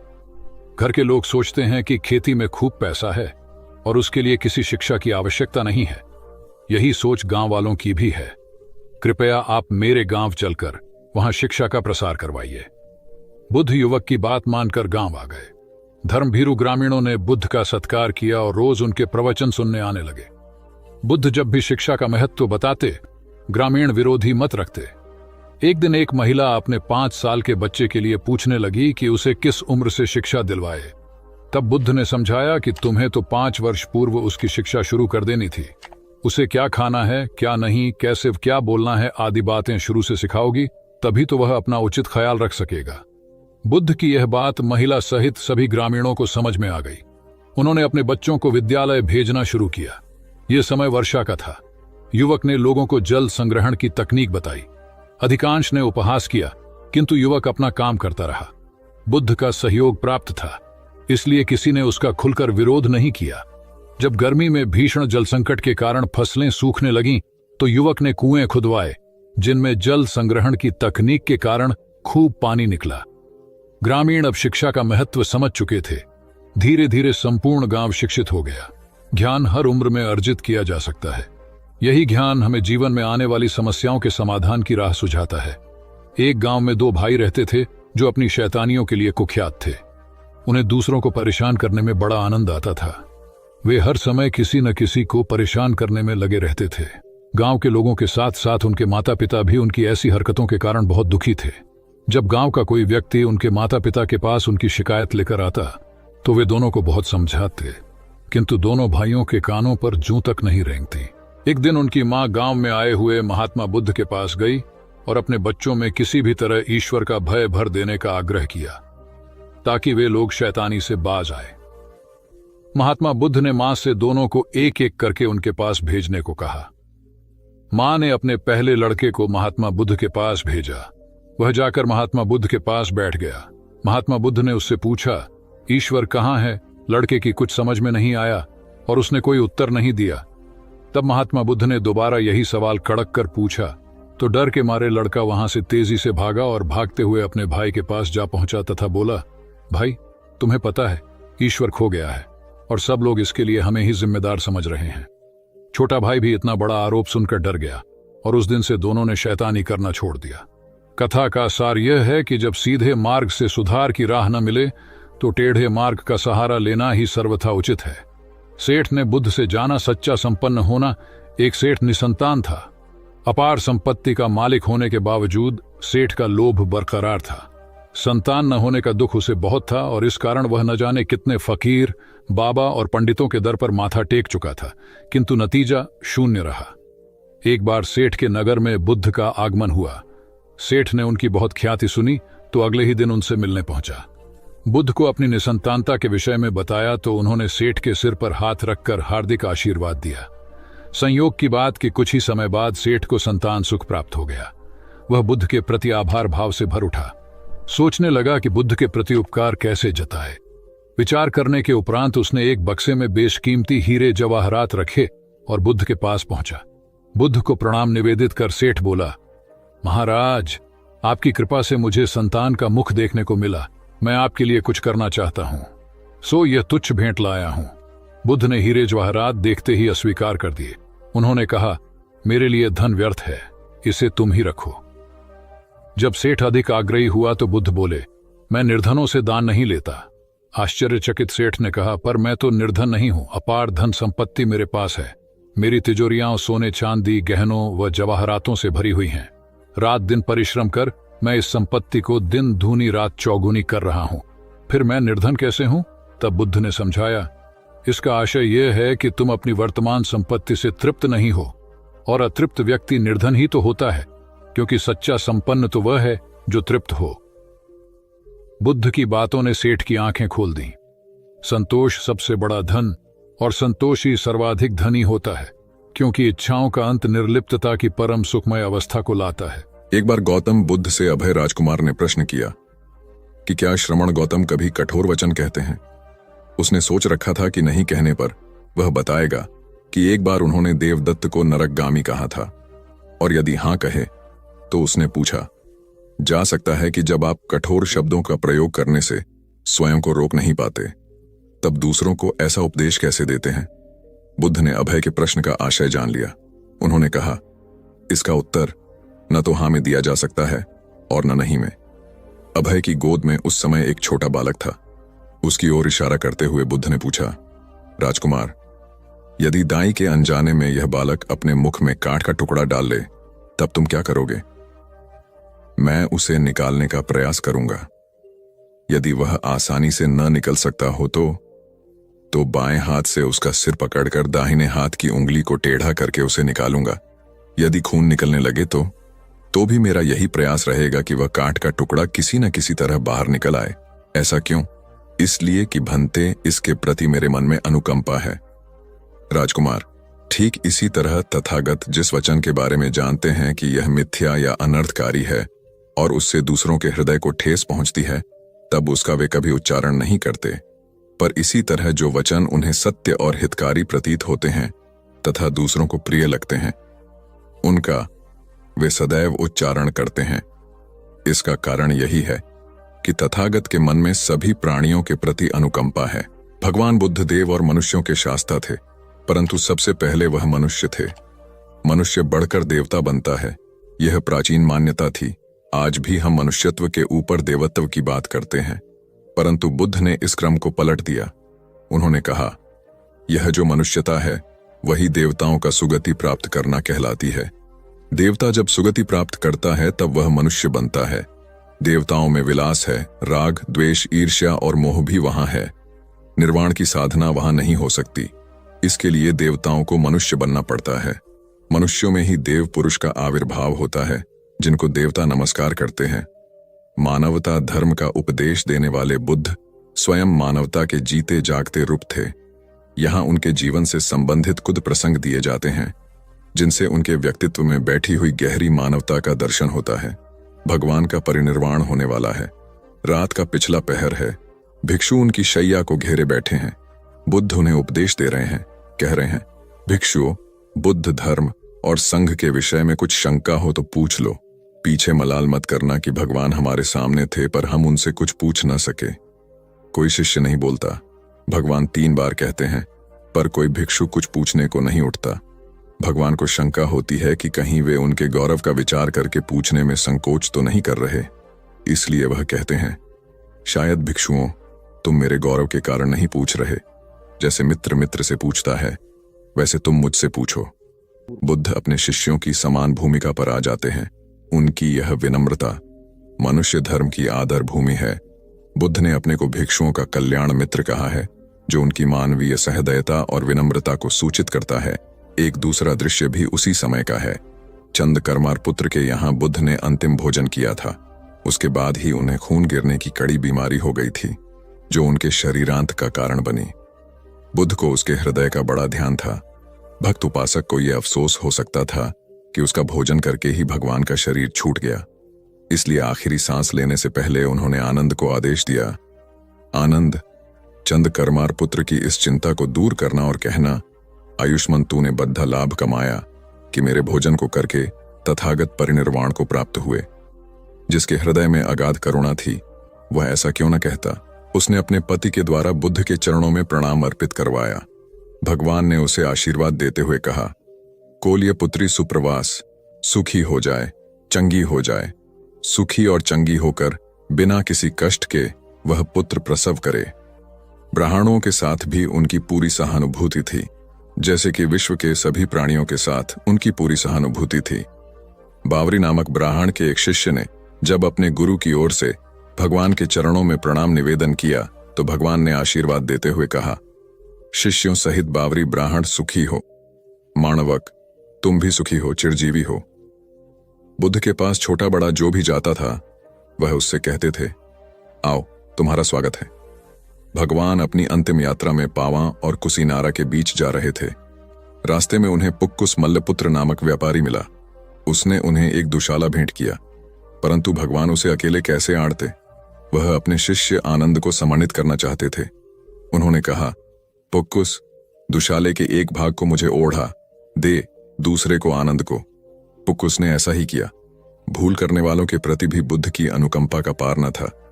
एक बार एक ब्राह्मण ने भगवान को वेरंजा में वर्षावास करने का निमंत्रण दिया। भगवान वहां गए, लेकिन वह ब्राह्मण बहुधंधी था। उसने उनकी कुछ भी सुध बुध नहीं ली। बुद्ध को बड़ा कष्ट हुआ। उन्हें 3 महीने तक कुटा हुआ जौ रोज खाना पड़ रहा, क्योंकि उस समय वेरंजा में अकाल पड़ रहा था और वह भी उनको और उनके शिष्यों को घोड़ों के व्यापारियों से मिलता था। इतना होने पर भी वर्षावास की समाप्ति पर भगवान बुद्ध अन्यत्र जाने से पूर्व वेरंजा जाकर ब्राह्मण को आशीर्वाद देना नहीं भूले। भगवान बुद्ध के जीवन में ऐसी अनंत घटनाएं मिलती हैं। उनमें हमें उनकी मानवता के दर्शन होते हैं। उनके जीवन में कोमलता की पराकाष्ठा थी और उनकी वाणी में अपर्वु माधुर्य था जो सबको अपनी ओर खींचता था। उनके मुंह से क्रोध भरा शब्द कभी नहीं निकलता था। वह मनुष्य थे, परंतु मनुष्य की दुर्बलताओं से ऊपर उठ चुके थे। उनके व्यक्तित्व में मानवता की शुभ ज्योत्सना धर्म की स्थिति बन। एक राजा ने अपने पुरुषार्थ से राज्य को समृद्ध बना दिया था। राज्य में रण बड़ी सुखी थी, क्योंकि वह प्रत्येक वर्ग के हितों को ध्यान में रखकर काम करता था। जब राजा वृद्ध हुआ तो उसे योग्य उत्तराधिकारी को चिंता सताने लगी, क्योंकि उसे लगता कि योग्य उत्तराधिकारी के बिना सुव्यवस्था अव्यवस्था में बदल जाएगी और प्रजा की परेशानी बढ़ जाएगी। हालांकि राजा का एक बेटा था, किंतु वह अत्यधिक आलसी और कर्महीन था। वह स्वयं को मालिक समझता और शेष सभी को अपना गुलाम। यह अहंकार उसके आचरण में सदैव झलकता था। राजा उसे सुधारने के उद्देश्य से बुद्ध के आश्रम में छोड़ आया। बुद्ध ने अगले ही दिन राजकुमार को आदेश दिया, वत्स, यहां से 5 कोस पर एक जंगल है। तुम वहां जाकर फूलों के कुछ पौधे ले आओ और उन्हें आश्रम के अहाते में लगा दो। यह सुनते ही राजकुमार को बड़ा क्रोध आया, क्योंकि उसने तो आदेश देना ही सीखा था। चूंकि उसके पिता ने बुद्ध को बात मानने को कहा था, इसलिए वह मन मारकर जंगल गया और फूलों के पौधे लाकर आश्रम में लगा दिए। राजकुमार ने उन्हें सींचा और जानवरों से बचाने के लिए उनकी रात दिन रखवाली की। कुछ महीनों में सारा आश्रम भांति भांति के सुंदर फूलों से खिल उठा। राजकुमार अपनी मेहनत का ऐसा फल देखकर बहुत प्रसन्न हुआ। बुद्ध ने उसे शाबाशी देते हुए समझाया, वत्स, याद रखो, जो सोता है उसका भाग्य भी सो जाता है, और जो चलता है उसका भाग्य निरंतर उसके साथ चलता है। अब राजकुमार कर्मठ बन चुका था। राजा को अपना योग्य उत्तराधिकारी मिल गया था। कर्म सफलता की कुंजी है, अतः सदैव